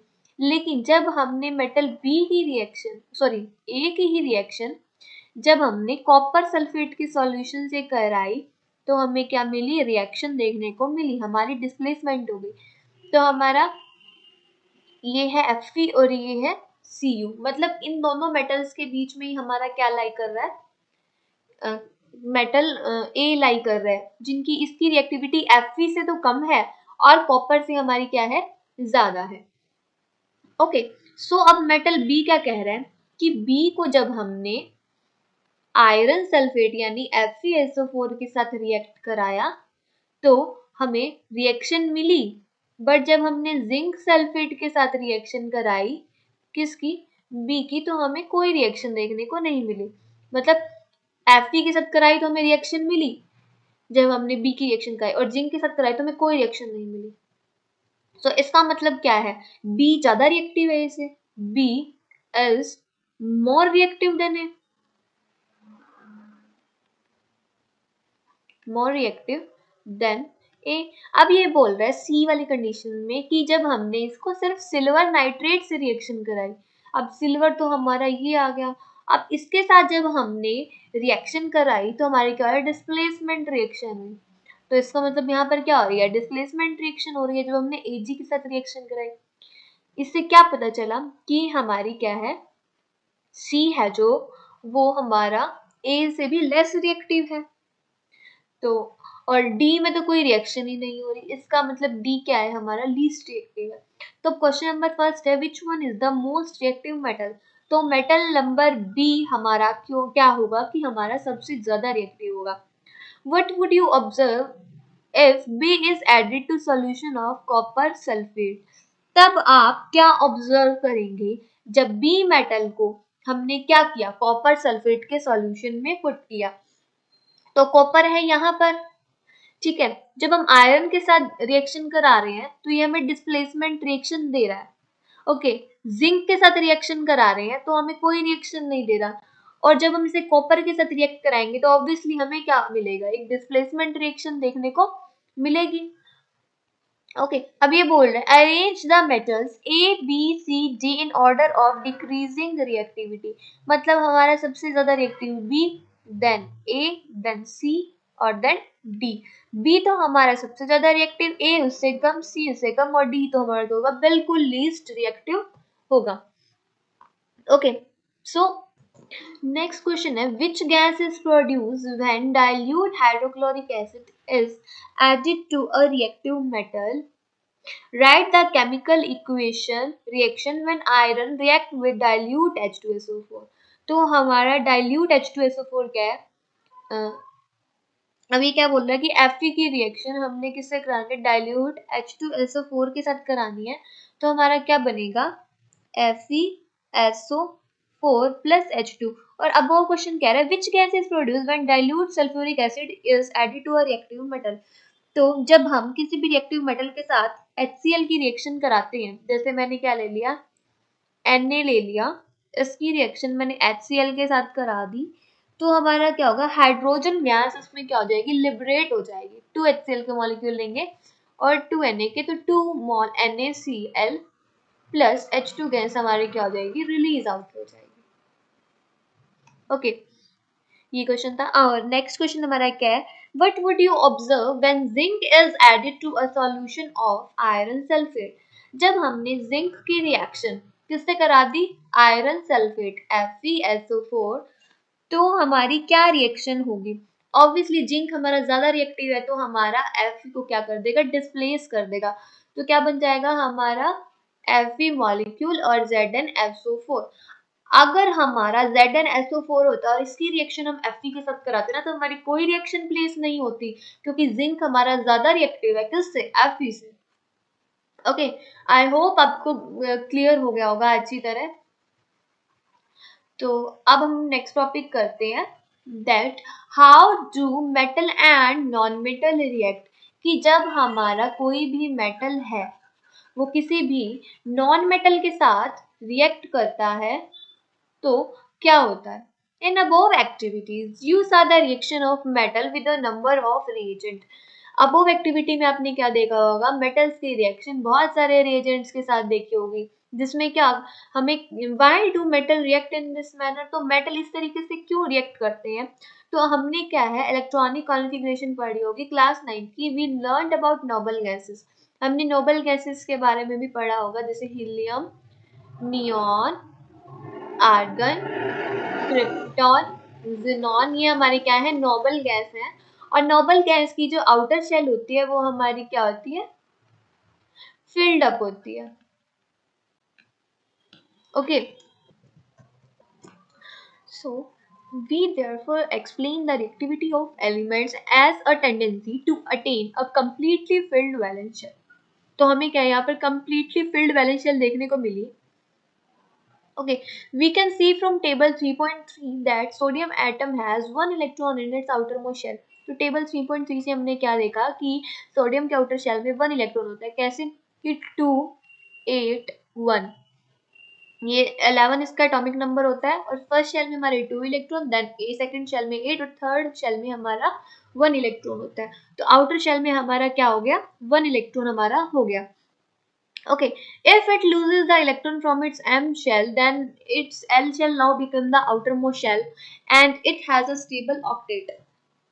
So outermost shell से अगर ये एक इलेक्ट्रॉन को लूज कर दे, आउटर शेल से अगर ये हमारा एक इलेक्ट्रॉन को क्या कर दे, लूज कर दे, तो ये वाली जो शेल है यही हमारी क्या हो जाएगी, आउटर मोस्ट शेल हो जाएगी। इस आउटर शेल में कितने इलेक्ट्रॉन हो गए, 8 इलेक्ट्रॉन हमारे देखने को हमें मिल रहे हैं। और इनर शेल में हमारे कितने हो गए, 2 इलेक्ट्रॉन देखने को मिले। ठीक है, अब ये बोल रहा है इसके अंदर हमारे क्या है, अभी भी 11 प्रोटॉन है। प्रोटॉन कहाँ होते हैं, हमारे न्यूक्लियस में। इसके अंदर अभी भी कितने हैं, 11 है, बट हमारे इसके इलेक्ट्रॉन क्या हो गए, चेंज हो गए। तो इस पे क्या हो गया, एक पॉजिटिव चार्ज आ गया, यानी कि इस पे +1 चार्ज आ गया। क्यों, क्योंकि अभी ये क्या है, एक कैटायन बन चुका है। और दूसरी साइड ये बोल रहा है क्लोरीन पे क्या होता है, आउटर मोस्ट शेल में हमारा क्या होता है, 7 इलेक्ट्रॉन होता है। और एक इलेक्ट्रॉन क्या होता है, वो बाहर से ले लेते हैं, तो उसपे क्या आता है, -1 का चार्ज आता है। ठीक है, सो अब यहाँ पर क्या है, मेटल दिए हुए हैं, नोबल गैस के मेटल नॉन मेटल सब दिए हुए हैं, और इनके आउटर मोस्ट शेल में कितने कितने इलेक्ट्रॉन है वो बताए हुए हैं। ओके, तो मैं आपको एक्सप्लेन कर ही देती हूँ। इसमें क्या बोल रहा है, हीलियम के आउटर मोस्ट शेल में कितने इलेक्ट्रॉन होते हैं, 2। तो ये हमारा क्या है, स्टेबल है। अब स्टेबल होने के लिए हमारा ना एक फॉर्मूला है 2n²। अगर n की वैल्यू हमारी 1 है तो हमारा फर्स्ट शेल में हमारे 2 इलेक्ट्रॉन होने चाहिए, तभी वो शेल हमारी क्या होगी, स्टेबल होगी। अगर हमारी n की वैल्यू 2 है तो हमारे आउटर शेल में 8 इलेक्ट्रॉन होने चाहिए। अगर n की वैल्यू हमारी 3 है तो हमारे आउटर शेल में 18 इलेक्ट्रॉन होने चाहिए। और अगर हमारी n की वैल्यू 4 है तो हमारे 32 इलेक्ट्रॉन होने चाहिए। ऐसे करके ये सीरीज हमारी चलती रहेगी और n equals to 0 to infinite तक है। ठीक है, तो अब फर्स्ट शेल में हमारे क्या हो गए, 2 इलेक्ट्रॉन हो गए, तो ये स्टेबल हो गया। अब नियॉन में 2 और 8 18 हो गए, 2 और 8 10 हो गए। फर्स्ट शेल में 2, सेकंड शेल में हमारे क्या हो गए, वो 8 हो गए। तो ये हमारा क्या हो गया, नियॉन का एटम हो गया, ये भी हमारा क्या हो गया, स्टेबल हो गया। ऐसे ही आर्गन का हो जाएगा, आर्गन में इसी शेल में हमारे क्या हो जाएंगे, 8 इलेक्ट्रॉन और आ जाएंगे। एक रूल है कि आउटर शेल में क्या होते हैं, हमेशा ना 8 इलेक्ट्रॉन होते हैं, तो ये भी हमारा क्या हो जाएगा, स्टेबल हो जाएगा। बट अगर हम मेटल्स लेते हैं तो मेटल्स में हमारे जनरली क्या होता है, पॉजिटिव चार्ज जनरेट होता है, क्योंकि मेटल की क्या टेंडेंसी होती है कि वो अपने इलेक्ट्रॉन को क्या कर देता है, डोनेट कर देता है। अब सोडियम के पास है क्या, 11 इलेक्ट्रॉन है, फर्स्ट शेल में 2 आ गए, सेकंड शेल में हमारे क्या आ गए, ऐसे 8 इलेक्ट्रॉन आ गए, लास्ट शेल में इसके क्या आएंगे, 1 इलेक्ट्रॉन आएगा। अब इसको स्टेबल होने के लिए चाहिए 18 इलेक्ट्रॉन चाहिए ना, यानी कि या तो ये 7 गेन कर ले या जो 1 इसके पास है उसको लूज करके स्टेबल हो जाए। तो 7 गेन करना तो बहुत ज्यादा मुश्किल है और 1 लूज करना बहुत ज्यादा इजी है। तो सोडियम क्या करेगा, अपना जो 1 इलेक्ट्रॉन आउटर शेल में होगा इसको क्या कर देगा, लूज कर देगा और किसी और एटम को दे देगा और ये अपना स्टेबल हो जाएगा 2:8 वाली कंडीशन में। ऐसी मैग्नीशियम क्या करेगा, 6 इलेक्ट्रॉन गेन करने की बजाय ये 2 इलेक्ट्रॉन को क्या कर देगा, लूज कर देगा, तो ये क्या हो जाएगा, स्टेबल हो जाएगा। ओके, आई होप आपको ये अच्छी तरह क्लियर हो रहा है। और ऐसे ही अब हमारा क्या होता है, एल्यूमिनियम के केस में भी होगा। एल्यूमिनियम का एटॉमिक नंबर हमारा क्या होता है, 13 होता है। तो 13 में अब हमें या तो स्टेबल होने के लिए 18 इलेक्ट्रॉन मिल जाए या हमको स्टेबल होने के लिए 10 इलेक्ट्रॉन मिल जाए। तो 5 इलेक्ट्रॉन गेन करने की बजाय अगर वो हमारा क्या है, 3 इलेक्ट्रॉन को लूज कर देगा, यानी कि अगर हमारी फर्स्ट शेल है, ये सेकेंड है, ये थर्ड है, फर्स्ट शेल में 2 इलेक्ट्रॉन, ये तो स्टेबल हो गया। अब थर्ड सेकेंड शेल में कितने हैं, 1 2 3 4 5 6 7 8। ओके, ये भी हो गया। अब इसके पास कितने बचे, 3 इलेक्ट्रॉन बचे, 1 2 3। अब या तो ये इस शेल में 5 इलेक्ट्रॉन को गेन कर ले या फिर जो इसके 3 इलेक्ट्रॉन है इनको ये डोनेट कर दे। तो ये क्या करेगा, डोनेट कर देगा। डोनेट करने पे इसमें क्या आ जाएगा, +3 का चार्ज आ जाएगा, क्योंकि इसने क्या करे, 3 इलेक्ट्रॉन को क्या करे, डोनेट करा। ओके, सो ऐसे ही हमारे पोटेशियम का और कैल्शियम का चलेगा। अब नॉन मेटल्स में भी क्या होती है, हमारा ऑलमोस्ट नेगेटिव चार्ज आता है। सो मोस्ट इलेक्ट्रोपॉजिटिव एलिमेंट हमारा कौन सा होता है, वो भी हमारा एक मेटल ही होता है, जो कि हमारा क्या होता है, सीजियम। सीजियम हमारा क्या होता है, मोस्ट इलेक्ट्रोपॉजिटिव एलिमेंट होता है। और मोस्ट इलेक्ट्रोनेगेटिव एलिमेंट हमारा क्या होता है, फ्लोरीन होता है। ओके, सो अब नॉन मेटल्स पे जनरली हमारा क्या आता है, नेगेटिव चार्ज आता है। तो अब ऐसे ही हमारा क्या है, नाइट्रोजन है, ऑक्सीजन है, फ्लोरीन है, फास्फोरस है, सल्फर है, क्लोरीन है। तो नाइट्रोजन पे कितने इलेक्ट्रॉन होते हैं हमारे, नाइट्रोजन का एटॉमिक नंबर होता है हमारा 7। फर्स्ट शेल में 2 इलेक्ट्रॉन आ गए हैं और सेकंड शेल में हमारे कितने आ जाएंगे, 5 आ जाएंगे। अब इसको स्टेबल होने के लिए या तो ये 5 डोनेट कर दे या ये 3 गेन कर ले। तो 3 गेन करना इजी होगा ना, तो ये 3 इलेक्ट्रॉन क्या करेगा, गेन कर देगा, 1 2 3। तो ये हमारा क्या हो जाएगा, स्टेबल हो जाएगा। तो इसके ऊपर क्या आ जाएगा, 3 नेगेटिव का चार्ज आ जाएगा। ऐसी ऑक्सीजन क्या करेगा, या तो ये 6 इलेक्ट्रॉन दे दे या ये 2 इलेक्ट्रॉन क्या कर ले, गेन कर ले। तो ये इसके लिए क्या होगा, 2 इलेक्ट्रॉन गेन करना ज्यादा इजी होगा ना, तो ये 2 इलेक्ट्रॉन को गेन कर लेगा और हमारा क्या हो जाएगा, स्टेबल हो जाएगा। और इसलिए ऑक्सीजन पे क्या आता है, -2 चार्ज आता है, क्योंकि इसने 2 इलेक्ट्रॉन को क्या करा है, यहाँ पर गेन करा है। सो आपको ये क्लियर हो गया। Okay, now we move towards next. ऐसे आप मुझे कमेंट सेक्शन में बताएं कि क्लोरीन पर क्या चार्ज आएगा और सल्फर पर क्या चार्ज आएगा। ओके, यहाँ पर इसने रिएक्शन की फॉर्म में बताया हुआ है कि जो हमारा सोडियम है, सोडियम क्या करेगा, अपना 1 इलेक्ट्रॉन डोनेट कर देगा। सोडियम पे तो क्या आएगा, प्लस चार्ज, और 1 इलेक्ट्रॉन इसमें रिमूव आउट हो गया। ये 281 की फॉर्म में था, यानी कि फर्स्ट शेल में 2 इलेक्ट्रॉन, सेकंड शेल में 8 इलेक्ट्रॉन और आउटर मोस्ट शेल में 1 इलेक्ट्रॉन। तो इसने इसको 1 इलेक्ट्रॉन को क्या कर दिया, डोनेट कर दिया। तो यहाँ पर क्या होगा, 2 और 8 हो गया और 1 इलेक्ट्रॉन हमारा यहाँ पर आ गया। ऐसे ही हमारा क्या होगा, क्लोरीन का होगा। क्लोरीन में क्या है, 1 इलेक्ट्रॉन इसको चाहिए और ये हमारा किस फॉर्म में जाएगा, Cl नेगेटिव में। तो 2 8 8 में कन्वर्ट हो जाएगा और यहाँ पर किस में था, 2 8 7 में था। इसने 1 इलेक्ट्रॉन को क्या करा, गेन करा। अब ये इलेक्ट्रॉन हम सपोज कर लेते हैं कि ये हमें सोडियम ने ही 1 इलेक्ट्रॉन क्लोरीन को दे दिया, तो इनके बीच में हमारा क्या है, बॉन्ड बन गया। तो इस बॉन्ड को हम क्या बोलेंगे, जहां पर हमारी 0 100 या 100 0 की शेयरिंग हो, तो उस बॉन्ड को हम क्या बोलते हैं, आयोनिक बॉन्ड बोलते हैं, आयोनिक बॉन्ड बोलते हैं। सोडियम ने क्या करा, अपना एक इलेक्ट्रॉन इस क्लोरीन को दे दिया और इनके बीच क्या बन गया, बॉन्ड बन गया। ये इसका क्या है, डॉट स्ट्रक्चर है। जब हमारा स्ट्रॉन्ग बॉन्ड फॉर्म होता है तो हमारा क्या होता है, आयनिक बॉन्ड होता है, बहुत ज्यादा स्ट्रॉन्ग बॉन्ड होता है हमारा, और इसमें 0 100 या 100 0 की क्या होती है, शेयरिंग होती है। अगर हमारा क्या है 50 60 60 50 या इस टाइप की शेयरिंग होती है, या हमारा थोड़ा वीक बॉन्ड बनता है जिसमें हमारी क्या होती है, म्यूचुअल शेयरिंग होती है कि सहमति से भाई तू एक इलेक्ट्रॉन दे दे, मैं तेरे को एक इलेक्ट्रॉन दे दूंगा, या फिर हम एक काम करते बीच में एक इलेक्ट्रॉन रख लेते, तू भी इसे यूज कर लो, मैं भी इसे यूज कर लूंगा। तो इस टाइप की शेयरिंग हमारी क्या होती है, म्यूचुअल शेयरिंग होते हैं। इससे जो बॉन्ड फॉर्म होते हैं उसको हम क्या बोलते हैं, कोवलेंट बॉन्ड बोलते हैं, कोवलेंट बॉन्ड बोलते हैं। ओके, आई होप ये क्लियर हो गया होगा आपको। ओके, अब ये इसी को ही एक्सप्लेन कर रहा है कि sodium and chloride ions being oppositely charged attract each other and held by strong electrostatic force of attraction।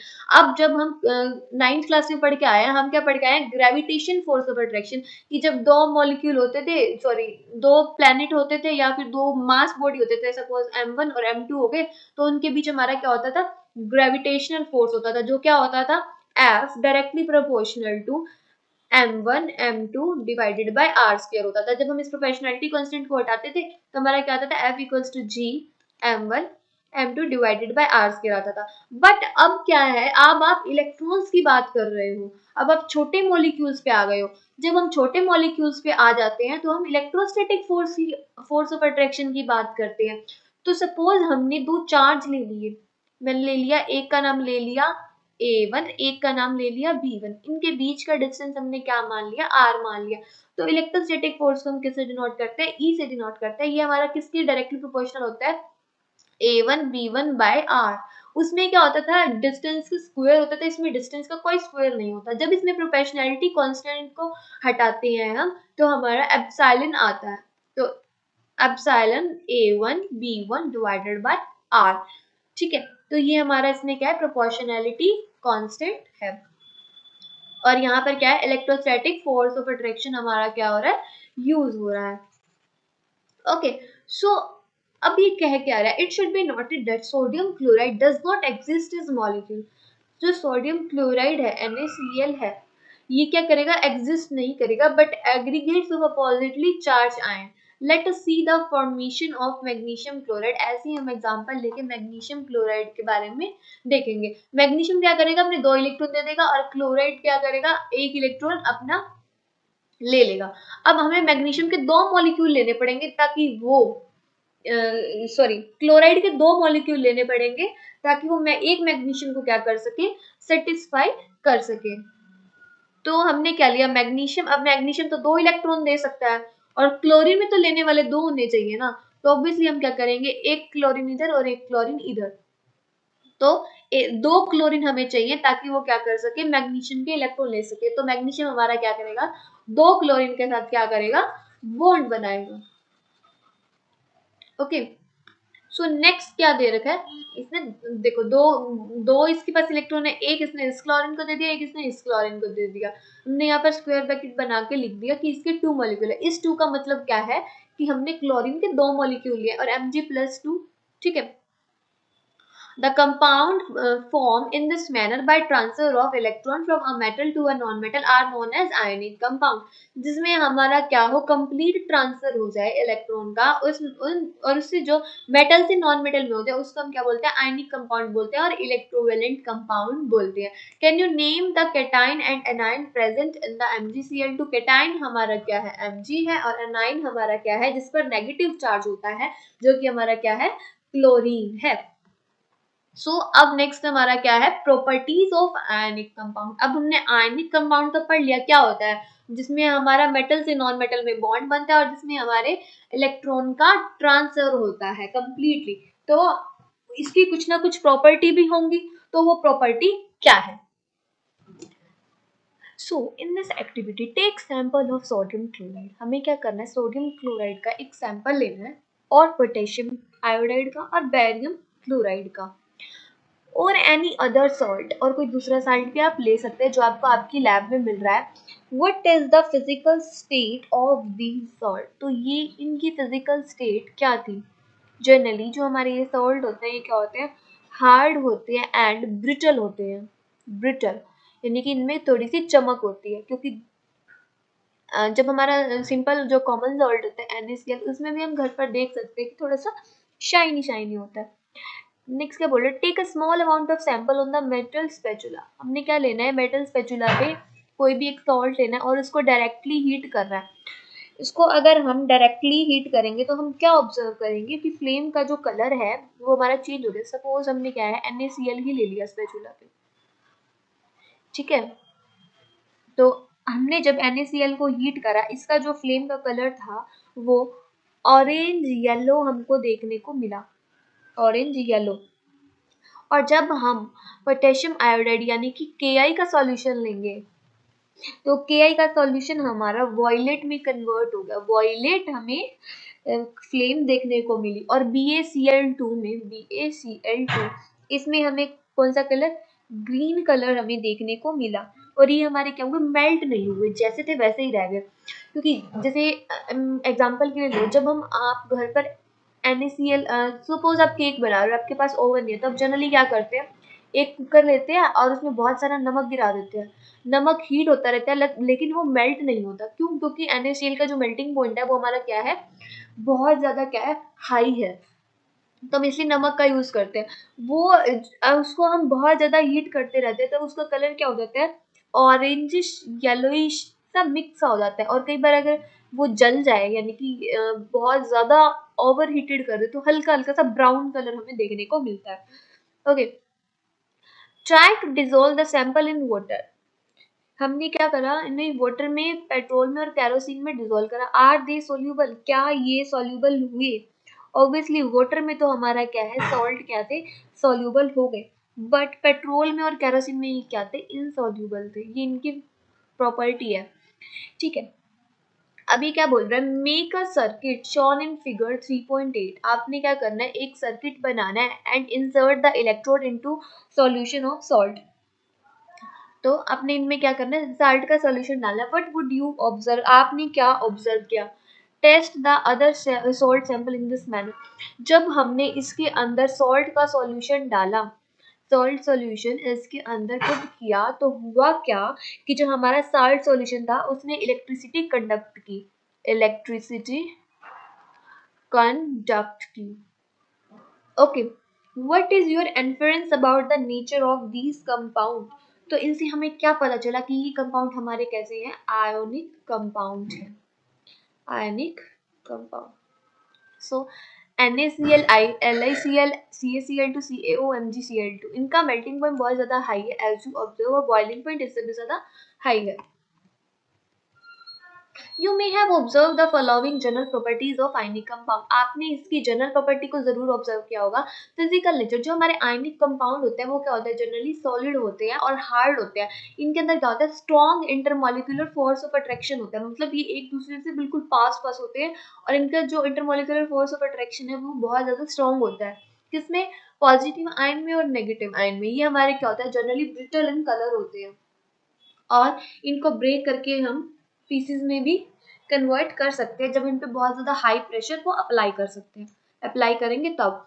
तो अब क्या है, मेल्टिंग पॉइंट और बॉइलिंग पॉइंट क्या होता है आयनिक कंपाउंड का। आयनिक कंपाउंड का जनरली हाई मेल्टिंग पॉइंट और बॉइलिंग पॉइंट होता है। आपने अभी ऊपर देखा था अभी टेबल में, क्यों, क्योंकि इनमें क्या होता है, बहुत ज्यादा एनर्जी की रिक्वायरमेंट होती है ताकि इसके इंटर आयनिक बॉन्ड को क्या कर सके, ब्रेक कर सके।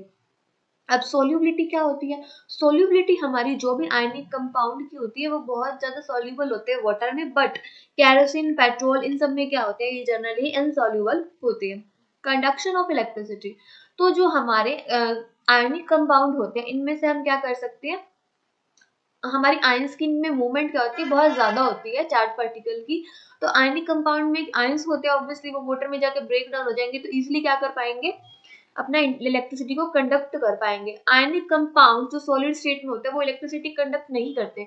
क्यों? क्योंकि उसमें आयंस की मूवमेंट पॉसिबल नहीं है। इसलिए क्या बोला जाता है कि सॉलिड स्टेट में, यानी कि जब हम इनको वाटर में डिसॉल्व नहीं कर रहे तो इनको ब्रेक करना बहुत ज़्यादा मुश्किल होता है। बट अगर जब हमने वाटर में डिजोल्व कर दिया, वाटर में डिजोल्व होने के बाद आप NaCl में से इलेक्ट्रिसिटी पास करेंगे ना, तो वो 1 सेकंड में पास हो जाएगी। क्यों? क्योंकि इसमें आयंस क्या करेंगी, बहुत जल्दी जल्दी क्या कर सकती है, मूव कर जाएंगी। ओके, सो अब आ गया है हमारे इंटेक्स क्वेश्चन। सो इंटेक्स क्वेश्चन क्या कह रहे हैं, write down the electron dot structure of sodium. तो हमें क्या करना है, सोडियम का इलेक्ट्रॉनिक डॉट स्ट्रक्चर बनाना है, ऑक्सीजन का और मैग्नीशियम का। सो हमारा Na का डॉट स्ट्रक्चर में है क्या, आउटर शेल में इसका एक इलेक्ट्रॉन होता है, तो हम क्या करेंगे, एक इलेक्ट्रॉन को इसके पास बना देंगे। तो ये हमारा किसका इलेक्ट्रॉन डॉट स्ट्रक्चर हो गया, Na का। अभी बोल रहा है ऑक्सीजन का बना है, ऑक्सीजन के आउटर शेल में कितने इलेक्ट्रॉन होते हैं, हमारे 6 इलेक्ट्रॉन होते हैं। तो 1 2 3 4 5 6, ये हमारा क्या है, ऑक्सीजन का इलेक्ट्रॉनिक डॉट स्ट्रक्चर है। 3 एक साइड 3 एक साइड, ये स्पेस खाली ये स्पेस खाली। ओके, अब वो क्या बोल रहे हैं कि आप मैग्नीशियम का बनाओ। मैग्नीशियम की भी आउटर शेल में क्या है, 2 इलेक्ट्रॉन है, 1 और 2। तो ये हमने मैग्नीशियम का बन गया dot structure. Okay, now show the formation of Na2O। अब हमें क्या करना है, Na2O को बनाना है, मतलब 2 Na मॉलिक्यूल लेने हैं। ये हमारा एक Na मॉलिक्यूल, ये हमारा क्या ले लिया हमने, दूसरा Na मॉलिक्यूल। जब हमने इसको ऑक्सीजन के साथ रिएक्ट करवाया, 1 2 3 4 5 6, तो हमारा क्या बन गया, Na2O। ओके, ऐसे ही MgO का बना सकते हैं हम, Mg, इसके आउटर शेल में 2 इलेक्ट्रॉन और इसके आउटर शेल में 1 2 3 4 5 6। ठीक है, इनके बीच में हमारा क्या बन गया, बॉन्ड बन जाएगा। तो ये हमारा MgO का हो गया। अब ये पूछ रहा है what are the ions present in these compound. इन कंपाउंड में कौन कौन से आयंस प्रेजेंट है। तो इसमें क्या है, Na पॉजिटिव हमारा आयन प्रेजेंट है और O2 नेगेटिव प्रेजेंट है। ऐसे इसमें O2 नेगेटिव और Mg+2 हमारा क्या है, प्रेजेंट है। अब ये बोल रहा है why do ionic compound have high melting point। तो आयनिक कंपाउंड का हाई मेल्टिंग पॉइंट किस लिए होता है, क्यों, क्योंकि हमारे ये क्या होते हैं, इनमें बहुत पॉजिटिव और नेगेटिव चार्ज होते हैं। तो इनके अंदर फोर्स ऑफ अट्रैक्शन क्या होता है, हमारा बहुत ज़्यादा क्या होता है, स्ट्रोंग होता है। तो इनकी स्ट्रोंग फोर्स ऑफ अट्रैक्शन की वजह से इनका मेल्टिंग पॉइंट क्या होता है, बहुत ज़्यादा हाई होता है। तो इनको बहुत ज़्यादा हीट की भी नीड पड़ती है ताकि ये क्या कर सके, बॉन्ड को ब्रेक कर पाए या मेल्ट हो पाए। तो इसीलिए इनके मेल्टिंग पॉइंट हाई होते हैं। Now our next topic is occurrence of metal। Metal को अब हम एक्सट्रैक्ट कैसे करते हैं, यानी कि मेटल कहाँ से आते हैं। हमने बोल तो दिया ये मेटल वो मेटल, तो ये मेटल कहाँ से आए। Okay, the earth crust is a major source of metal. जो अर्थ क्रस्ट है वो हमारा क्या है, मेजर सोर्स है किसका, मेटल का। अर्थ क्रस्ट से ही हमको क्या मिलते हैं, जनरली मेटल्स मिलते हैं। अर्थ की जनरली 3 टाइप की लेयर होती है। ये होती है हमारी अपर लेयर जिसपे हम रहते हैं, crust. Second one is mental and third one is core. तो जो ये हमारी क्रस्ट वाली होती है ना, इस पर हमको क्या है, मेटल हमें मिलते हैं। Sea water also contain some soluble salt. Sea water में भी क्या होते हैं, हमारे कुछ ना कुछ सोल्यूबल साल्ट होते हैं, जैसे कि सोडियम क्लोराइड, मैग्नीशियम क्लोराइड। ये हमको कहाँ से मिलते हैं, सी से मिलते हैं। The element or compound which occur naturally in the earth crust are known as minerals। ये हमारी बहुत इंपॉर्टेंट डेफिनेशन है, डायरेक्ट पूछी जाती है कि ऐसे मेटल एलिमेंट और कंपाउंड जो हमें नेचुरली अर्थ क्रस्ट से मिले उन्हें हम क्या बोलते हैं, मिनरल्स बोलते हैं। At some places mineral contain very high percentage of particular metal। और इनको हम क्या कर सकते हैं, एक्सट्रैक्ट कर सकते हैं, और इन्हीं मिनरल्स को हम क्या बोलते हैं, ऑर्स बोलते हैं। Now we have given extraction of metal। So you have learnt about the reactivity series of metal। अब हमने reactivity series के बारे में तो पढ़ लिया metal की। Having this knowledge you can easily understand how a metal is extracted from its ore। और आपको ये भी पता चल गया कि metal को कैसे हम extract करते हैं उसकी ore से। कुछ जो मेटल हैं वो हमें अर्थ क्रस्ट में मिलते हैं फ्री स्टेट में, और कुछ जो हमें मिलते हैं कंपाउंड की फॉर्म में मिलते हैं। The metal at the bottom of activity series are least reactive. ये भी हमें पता है कि जो हमें क्या है कि रिएक्टिविटी सीरीज में सबसे नीचे मिलते हैं वो हमारे क्या होता है, लीस्ट रिएक्टिव होते हैं। तो अभी हम क्या कर रहे हैं, लीस्ट रिएक्टिव को पढ़ रहे हैं। For example gold, silver, platinum और कॉपर, ये हमारे क्या होते हैं, लीस्ट रिएक्टिव होते हैं। हाँ ये वाले गोल्ड, सिल्वर, कॉपर, लेड, ये हमारे क्या होते हैं, लीस्ट रिएक्टिव होते हैं। और कॉपर और सिल्वर ये हमारे कंबाइंड स्टेट में मिलते हैं और इनके क्या होता है, सल्फाइड और ऑक्साइड की ओर होते हैं। Okay, so the metal of top of the activity series, ये हमारे क्या होते हैं, बहुत ज्यादा रिएक्टिव होते हैं। और मिडल वाले हमारे क्या होते हैं, मॉडरेट रिएक्टिव होते हैं। सो जो हमें अर्थ क्रस्ट में मेनली हमें किसमें मिलते हैं, ऑक्साइड के, सल्फाइड के और कार्बोनेट्स की फॉर्म में पाए जाते हैं। क्यों? क्योंकि ऑक्सीजन क्या है, बहुत ही ज्यादा हमारा क्या है, रिएक्टिव मेटल है, जो कि हमारा अबंडेंटली हमें अर्थ में हमें देखने को मिलता है। सो इस बेसिस पे हमने मेटल को 3 कैटेगरी में डिवाइड करा है, लो मेटल रिएक्टिविटी, मीडियम रिएक्टिविटी और हमारी हाई रिएक्टिविटी। तो इनकी डिफरेंट डिफरेंट टेक्निक्स लगती है हमारी। इसको हम कैसे एक्सट्रैक्ट करते हैं मेटल को उसकी कंपाउंड से और प्योरेस्ट फॉर्म में कैसे लेके आते हैं। सो यहाँ पर क्या है, अभी हमें एक फ्लो डायग्राम दिया गया है। सो यहाँ पर हमारा क्या है, और की कुछ ना कुछ कंसंट्रेशन है। जो हमारे लो रिएक्टिविटी वाले होंगे ये हमें सल्फाइड और मिलेंगे, इसके लिए हमें क्या करना पड़ेगा, रोस्टिंग करनी पड़ेगी। फिर जो हमारा हमें मेटल निकल के आएगा, फिर हमें उसकी रिफाइनिंग करनी पड़ेगी। जो मीडियम रिएक्टिविटी वाले हैं उनमें हमारे क्या होंगे, कार्बोनेट और भी मिलेंगे और सल्फाइड और भी मिलेंगे। जो सल्फाइड और होंगे उन्हें हमें रोस्टिंग करेंगे, फिर मेटल के ऑक्साइड मिलेंगे और इनका रिडक्शन करके मेटल का प्यूरिफिकेशन हो जाएगा। ये स्टेप हमारा किसमें आता है, रिफाइनिंग में आता है। ऐसे ही कार्बोनेट जो और होंगे उसमें हम क्या करते हैं, कैल्सिनेशन करते हैं और ये स्टेप वापस से रिपीट। जो हमारी हाई रिएक्टिविटी वाले होंगे उनके लिए हमें क्या करना पड़ता है, इलेक्ट्रोलिसिस करना पड़ता है मॉल्टन और का। तो हमें क्या मिलता है, प्योर मेटल हमें मिल जाता है। तो ये स्टेप थे जो हमारे इंक्लूड हुए एक्सट्रैक्शन ऑफ ओर में। Now what is enrichment of ore? और है जो हमें अर्थ से हमें माइनिंग करने पर मिलते हैं और इनके अंदर बहुत सारी इम्प्योरिटी होती है, सॉइल, सैंड, पत्थर, और इन सब इम्प्योरिटीज को हम क्या बोलते हैं, गैंग्यू बोलते हैं। क्या बोलते हैं, गैंग्यू बोलते हैं। The impurities must be remove the all prior to extraction of metal and this process is removing of gangue from the ore are the based on the differences between physical and chemical property। तो जो इनको हम क्या करते हैं, remove करते हैं, gang को, जो भी इम्प्योरिटी है हम उसको रिमूव करते हैं। ये इसकी केमिकल और फिजिकल प्रॉपर्टी पर डिपेंड करता है और की। और कुछ जो हमारी टेक्निक होती है वो बहुत इजीली होती है और कुछ बहुत डिफरेंट तरीके से होते हैं। तो डिफरेंट डिफरेंट सेपरेशन टेक्निक्स क्या होती है, हमारी यूज होती है। अब जो मेटल हमारी लो रिएक्टिविटी सीरीज में है तो उनको हम कैसे एक्सट्रैक्ट करेंगे। लो रिएक्टिविटी सीरीज में है तो हमारा क्या है, इसमें सल्फाइड और हमें मिलेगा या ऑक्साइड और मिलेगा। तो जो लो एक्टिविटी सीरीज वाले होते हैं वो हमारे क्या होते हैं, अनरिएक्टिव होते हैं।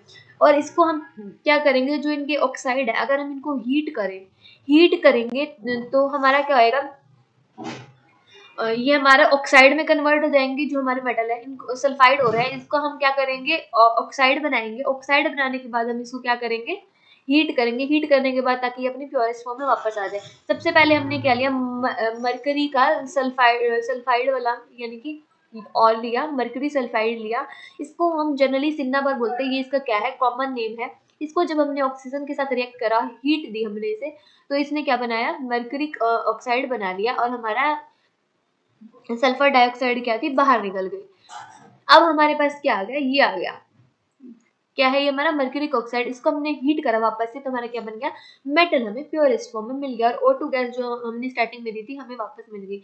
तो एक चीज ये भी है, अगर हम कोई भी रिएक्शन करवाने के लिए कैटलिस्ट देते हैं या कोई भी हम ऐसी चीज जो हमारे रिएक्शन को फास्ट करे, वो लास्ट में रिएक्शन में हमारा यूं कि वापस बाहर निकल आता है।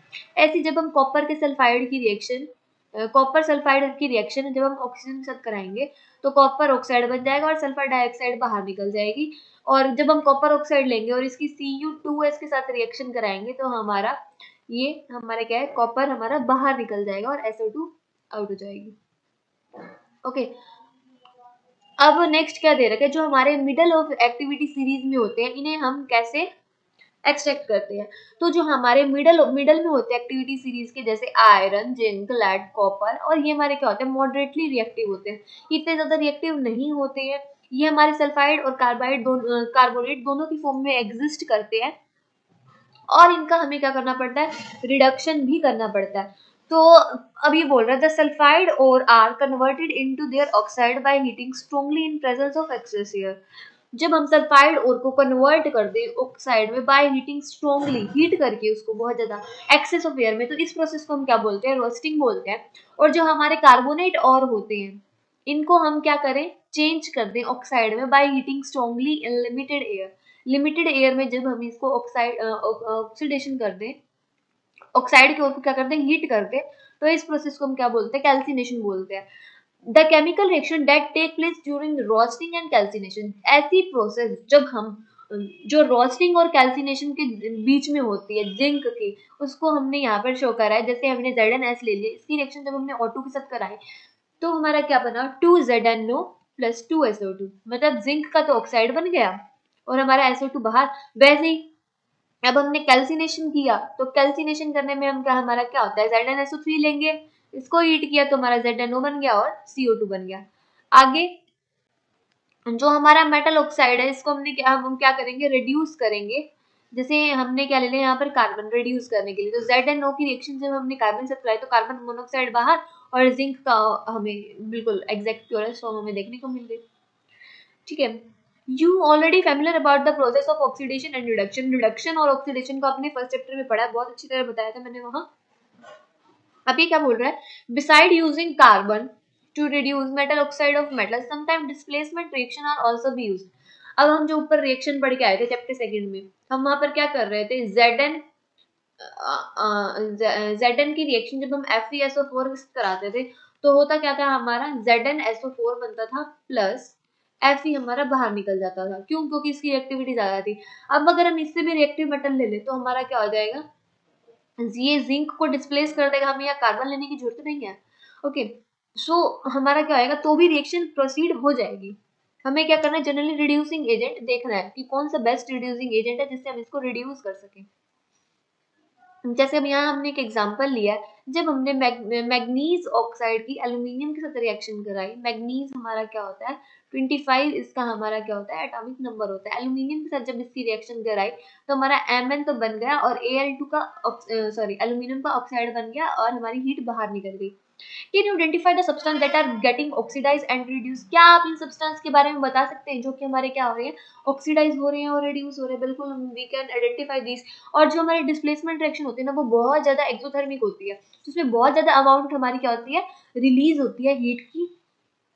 और ये क्या कह रहे हैं, इनफैक्ट जो हमारी रिएक्शन होती है आयरन की, आयरन ऑक्साइड यानी कि आयरन ऑक्साइड की जो हमारी रिएक्शन होती है एल्यूमिनियम के साथ, यानी कि आयरन ऑक्साइड जब हमारा एल्यूमिनियम के साथ रिएक्ट करता है, ये हमारा कहाँ यूज की जाती है, रेलवे ट्रैक्स को ज्वाइन करने के लिए यूज की जाती है, या फिर मशीन के जो पार्ट होते हैं जो कि हम बड़ी बड़ी कंपनीज में यूज की जाती है, उसको ज्वाइन या क्रैक करने के लिए भी यूज किया जाता है। इसलिए जिस रिएक्शन में हम हीट का यूज करते हैं तो उन रिएक्शंस को हम क्या बोलते हैं, थर्मल रिएक्शन, थर्मल रिएक्शन या फिर थर्मिट रिएक्शन। सो ये क्लियर हो गया। अब क्या बोल रहा है, extracting metal towards the top of the activity series. जो हमारे मेटल होते हैं top of the activity series में, ये हमारे क्या होता है, बहुत ज्यादा रिएक्टिव होते हैं। इवन हमारा टॉप में क्या है, एक तो पोटेशियम है और एक सोडियम है। सोडियम को अगर हम ओपन एयर में भी रखते हैं ना तो ये तभी क्या करेगा, फायर को कैच कर लेता है। तो ये बहुत ज्यादा एक्सप्लोसिव होता है हमारे नेचर में। They can not be obtain from the compound by heating of carbon. तो हम इनको सीधी सी बात है, हीट करने पे तो ये बहुत ज्यादा आग पकड़ लेगा, इसलिए हम इनको डायरेक्ट हीट तो कभी नहीं करेंगे। और कार्बन को हम, सोडियम और मैग्नीशियम कैल्शियम, इनको मतलब प्योरेस्ट फॉर्म में लाने के लिए कभी भी कार्बन का यूज नहीं करेंगे। क्यों, क्योंकि ये मेटल हमारे क्या होते हैं, more affinity for oxygen than carbon, मतलब इनको ज्यादा एनर्जी चाहिए होती है ऑक्सीजन और कार्बन से। इसलिए हम इनका क्या करते हैं, इलेक्ट्रोलाइटिक रिडक्शन करते हैं ताकि हमारा क्या हो सके, प्योरेस्ट मेटल की फॉर्म हमारी आ सके। सोडियम, मैग्नीशियम और कैल्शियम कहाँ हमें ऑब्टेन होते हैं, इलेक्ट्रोलिसिस करने में मिलते हैं। तो जो हमारा मेटल होगा वो क्या होगा, कैथोड पे डिपॉजिट हो जाएगा, जबकि हमारा एनोड पे क्या हो जाएगा, क्लोरीन डिपॉजिट हो जाएगा। ये हमारा क्या हो गया, क्लोरीन, और ये हमारा क्या हो गया, सॉरी, ये हमारा क्या हो गया कैथोड, ये हमारा क्या हो गया एनोड। एनोड पे तो हमारा क्या आ गया, क्लोरीन, जो कि हमारी क्या है, पॉजिटिव चार्ज इलेक्ट्रोड, कैथोड हमारी क्या है, नेगेटिव चार्ज इलेक्ट्रोड। तो इस पे क्या हो जाएगा, सोडियम हमारा क्या हो जाएगा, इकट्ठा हो जाएगा।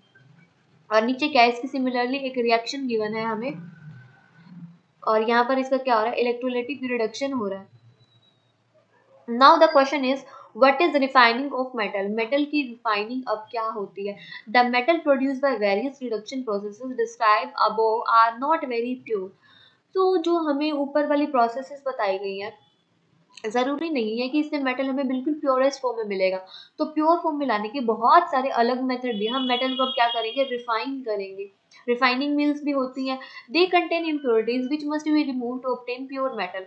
तो हम क्या करते हैं, प्योर मेटल को भी ऑब्टेन कर सकते हैं रिफाइनिंग के प्रोसेस से।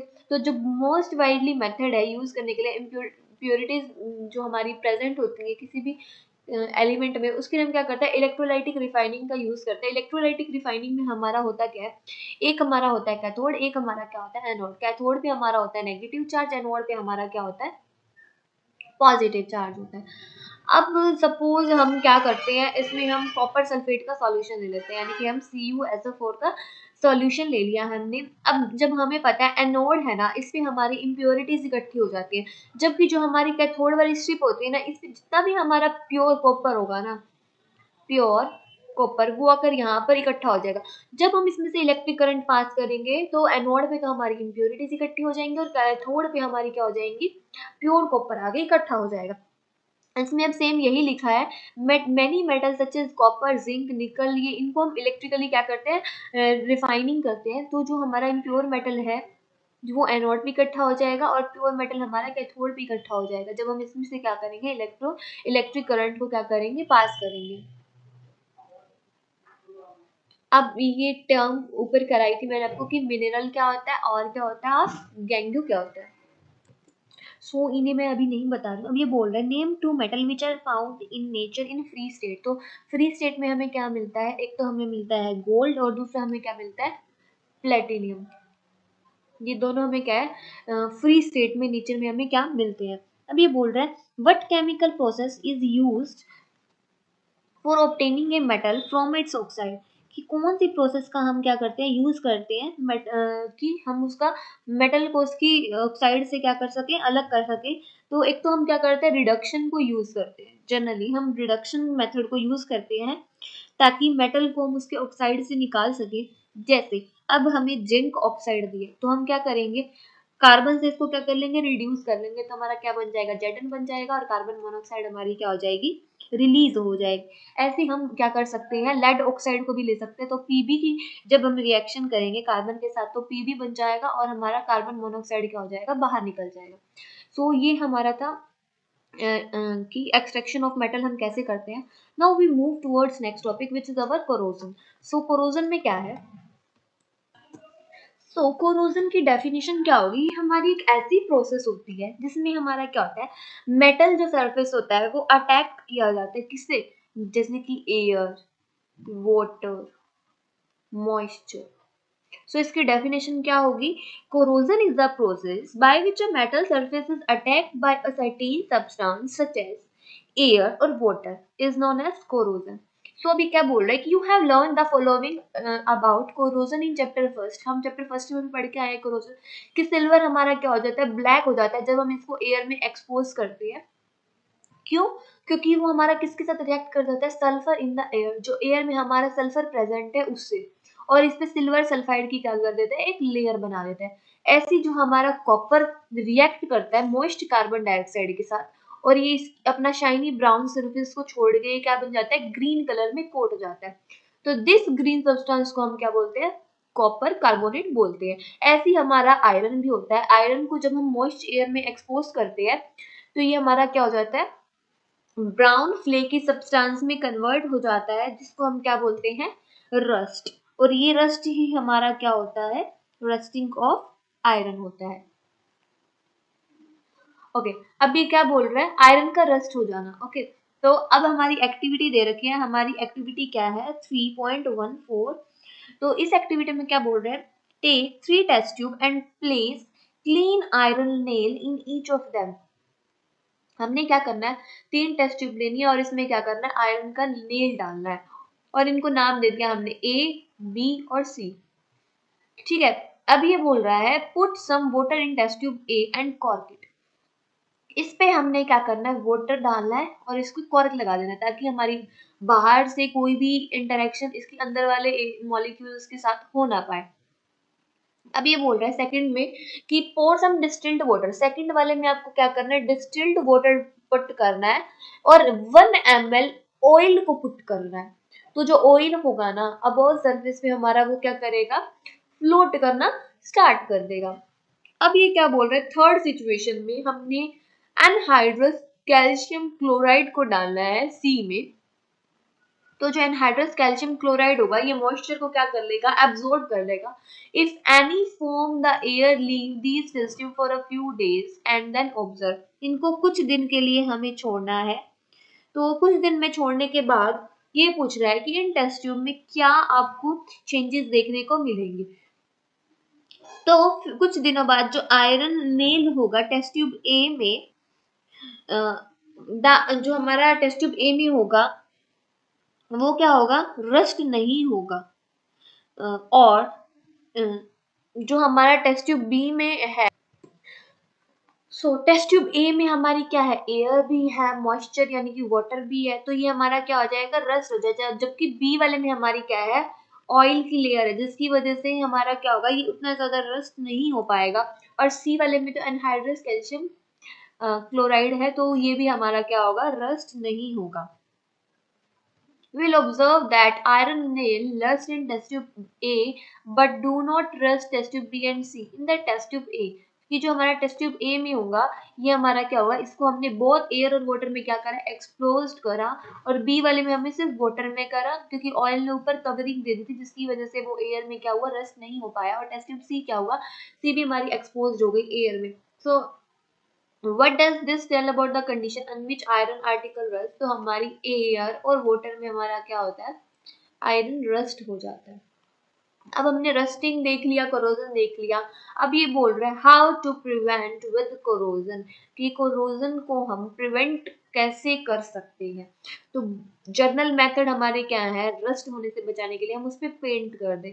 जर्नली हमारे घरों में क्या होते हैं, कूलर होते हैं, अब तो एसी होने लगे, बट कुछ टाइम पहले, अब से 2-3 साल पहले लगा लो, तब क्या हुआ करते थे, हमारे कूलर होते थे। अब तो हर घर में एसी पाया जाता है। और कुछ घरों में तो अभी भी हमारा क्या है, गाँव हो गए जैसे, वहां पर तो अभी भी क्या होता है, हमारे कूलर ही होते हैं।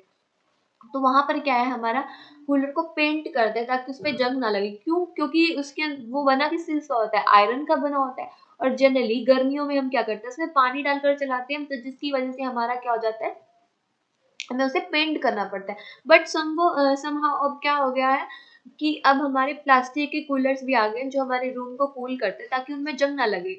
वो तो एक मॉडरेशन किया है ताकि हमारा क्या है, वहां पर पेंटिंग में पैसे खराब ना होए बहुत ज्यादा। सो नाउ अब या तो हम उस पर ऑयल लगा सकते हैं या उसको हम ग्रीस कर सकते हैं। अगेन हमारी टेक्निक है गैल्वेनाइजेशन, क्रोम प्लेटिंग, एनोडाइजिंग और मेकिंग अलॉय। या तो हम इनके अलॉय बना दें, गैल्वेनाइजेशन, या हम इस पे जिंक की कोटिंग कर दें। इससे भी हम क्या कर सकते हैं, कोरोजन को होने से बचा सकते हैं। ये गैल्वेनाइजेशन हमारी टेक्निक क्या होती है, ये हमारी प्रोटेक्टिंग स्टील, स्टील को प्रोटेक्ट करने के लिए, आयरन फ्रॉम रस्टिंग, आयरन को रस्ट होने से बचाने के लिए हम इस पर क्या करते हैं, thin layer of zinc, zinc की थिन लेयर को हम यहाँ पर क्या कर देते हैं, कोट कर देते हैं। ओके, सो इससे क्या होता है, हमारा कोरोजन से हम बच सकते हैं। Okay, alloying is very good method of improving the properties of a metal. alloy भी हमारा, alloying करना भी हमारा क्या होता है, एक बहुत बढ़िया मेथड होता है जिससे हम क्या कर सकते हैं कि कोरोजन होने से बचा सकते हैं। ओके, जैसे iron is the most widely used metal, iron क्या है, हमारा वाइडली यूज मेटल है। बट हम इसे कभी भी प्योर स्टेट में यूज नहीं करते क्योंकि आयरन बहुत ज्यादा सॉफ्ट होता है और इजीली स्ट्रेच हो जाता है जब ये बहुत ज्यादा हम इसको हॉट करते हैं।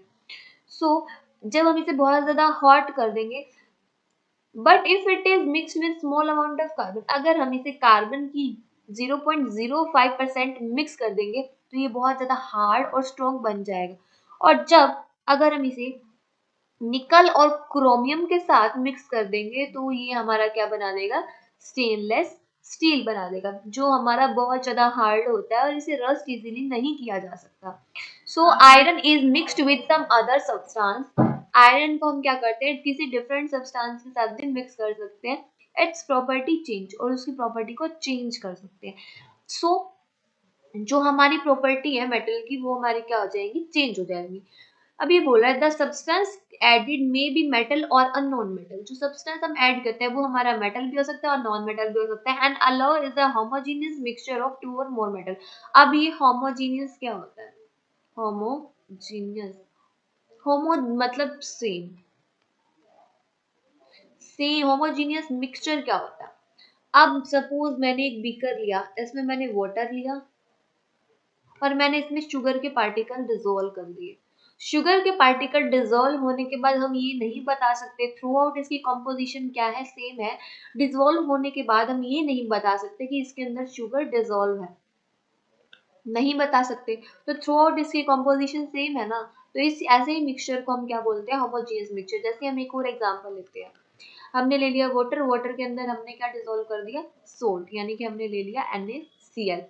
तो इसका भी composition through out the mixture क्या है? सेम है। हम नहीं बता सकते कि ये हमारा सॉल्ट इसमें डिसॉल्व है भी या नहीं।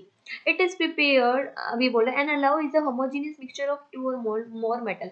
एलोय में क्या होता है? हमारा दो या दो से ज्यादा मेटल की हम मिक्सिंग करते हैं। मेटल भी हो सकता है, नॉन मेटल भी हो सकता है।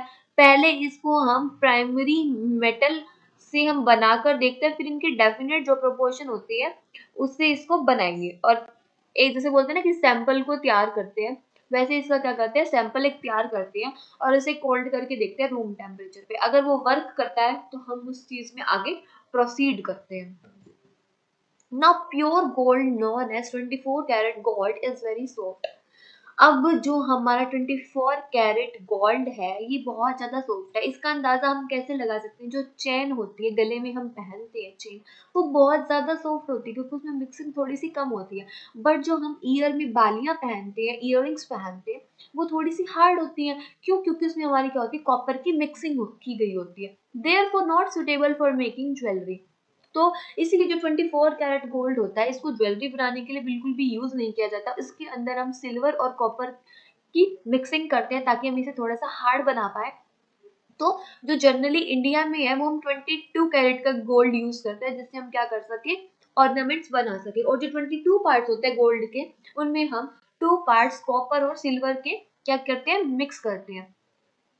If one of the metal is mercury, अगर हमारा एक मेटल मरकरी है, और then the alloy is known as amalgam. जो मरकरी का एलॉय है इसे हम क्या बोलते हैं? अमलगम बोलते हैं। सो अमलगम का हमारा फॉर्मूला क्या है? Ag2Ag2HG3। ठीक है। सो जो इलेक्ट्रिकल कंडक्टिविटी होती है एलॉय की, वो हमारी क्या होती है? प्योर मेटल से बहुत ज्यादा कम होती है। जैसे ब्रास हो गया, ये हमारा क्या है? एक तरीके का एलॉय है। इसमें कॉपर और जिंक हमारा और ब्रॉन्ज इनका यूज किया जाता है। And alloy of copper and tin are not good conductor of electricity. अब हमें पता है कॉपर तो बहुत अच्छा कंडक्टर है इलेक्ट्रिसिटी का, बट जब हम इसे कॉपर को टिन के साथ मिक्स कर देते हैं तो इनकी जो कंडक्टेंस होती है हमारी वो बहुत कम हो जाती है। जबकि हमारा जो कॉपर होता है वो हमारा इलेक्ट्रिकल सर्किट बनाने के लिए यूज किया जाता है। ऐसी जो हमारा एलॉय होता है लेड और टिन का, उनकी बहुत लो मेल्टिंग पॉइंट होती है ताकि ये हमारा वेल्डिंग ऑफ इलेक्ट्रिक वायर्स में भी यूज की जाती है। नेक्स्ट क्या है? The wonder of ancient Indian metallurgy. अब मेटलर्जी क्या होती है? ये हमारी केमिस्ट्री की एक ब्रांच है जो कि मिनरल्स और की इनकी डिटेल, ये हमारी मतलब मिनरल्स की और की इनकी डिटेल अपने पास रखती है। मतलब ये ब्रांच ही प्रॉपर वही है जो मिनरल्स और को प्योरिफिकेशन का काम करती है।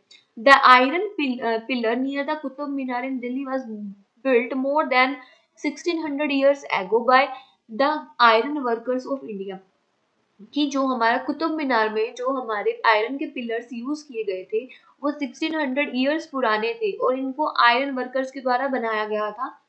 और they had developed a process which prevented iron from rusting. और उन्होंने एक ऐसी प्रोसेस का यूज किया था जिसमें हमारा आयरन को क्या है? रस्ट होने से बचाया जा सके। और उन्होंने क्या करा? Quality of resistance been exclaimed by the scientist from all parts of the world. इन्होंने डिफरेंट डिफरेंट साइंटिस्ट को वर्ल्ड से बुलाया और उन्होंने क्या करा कि रस्टिंग हमारी बहुत ज्यादा कम की जा सके।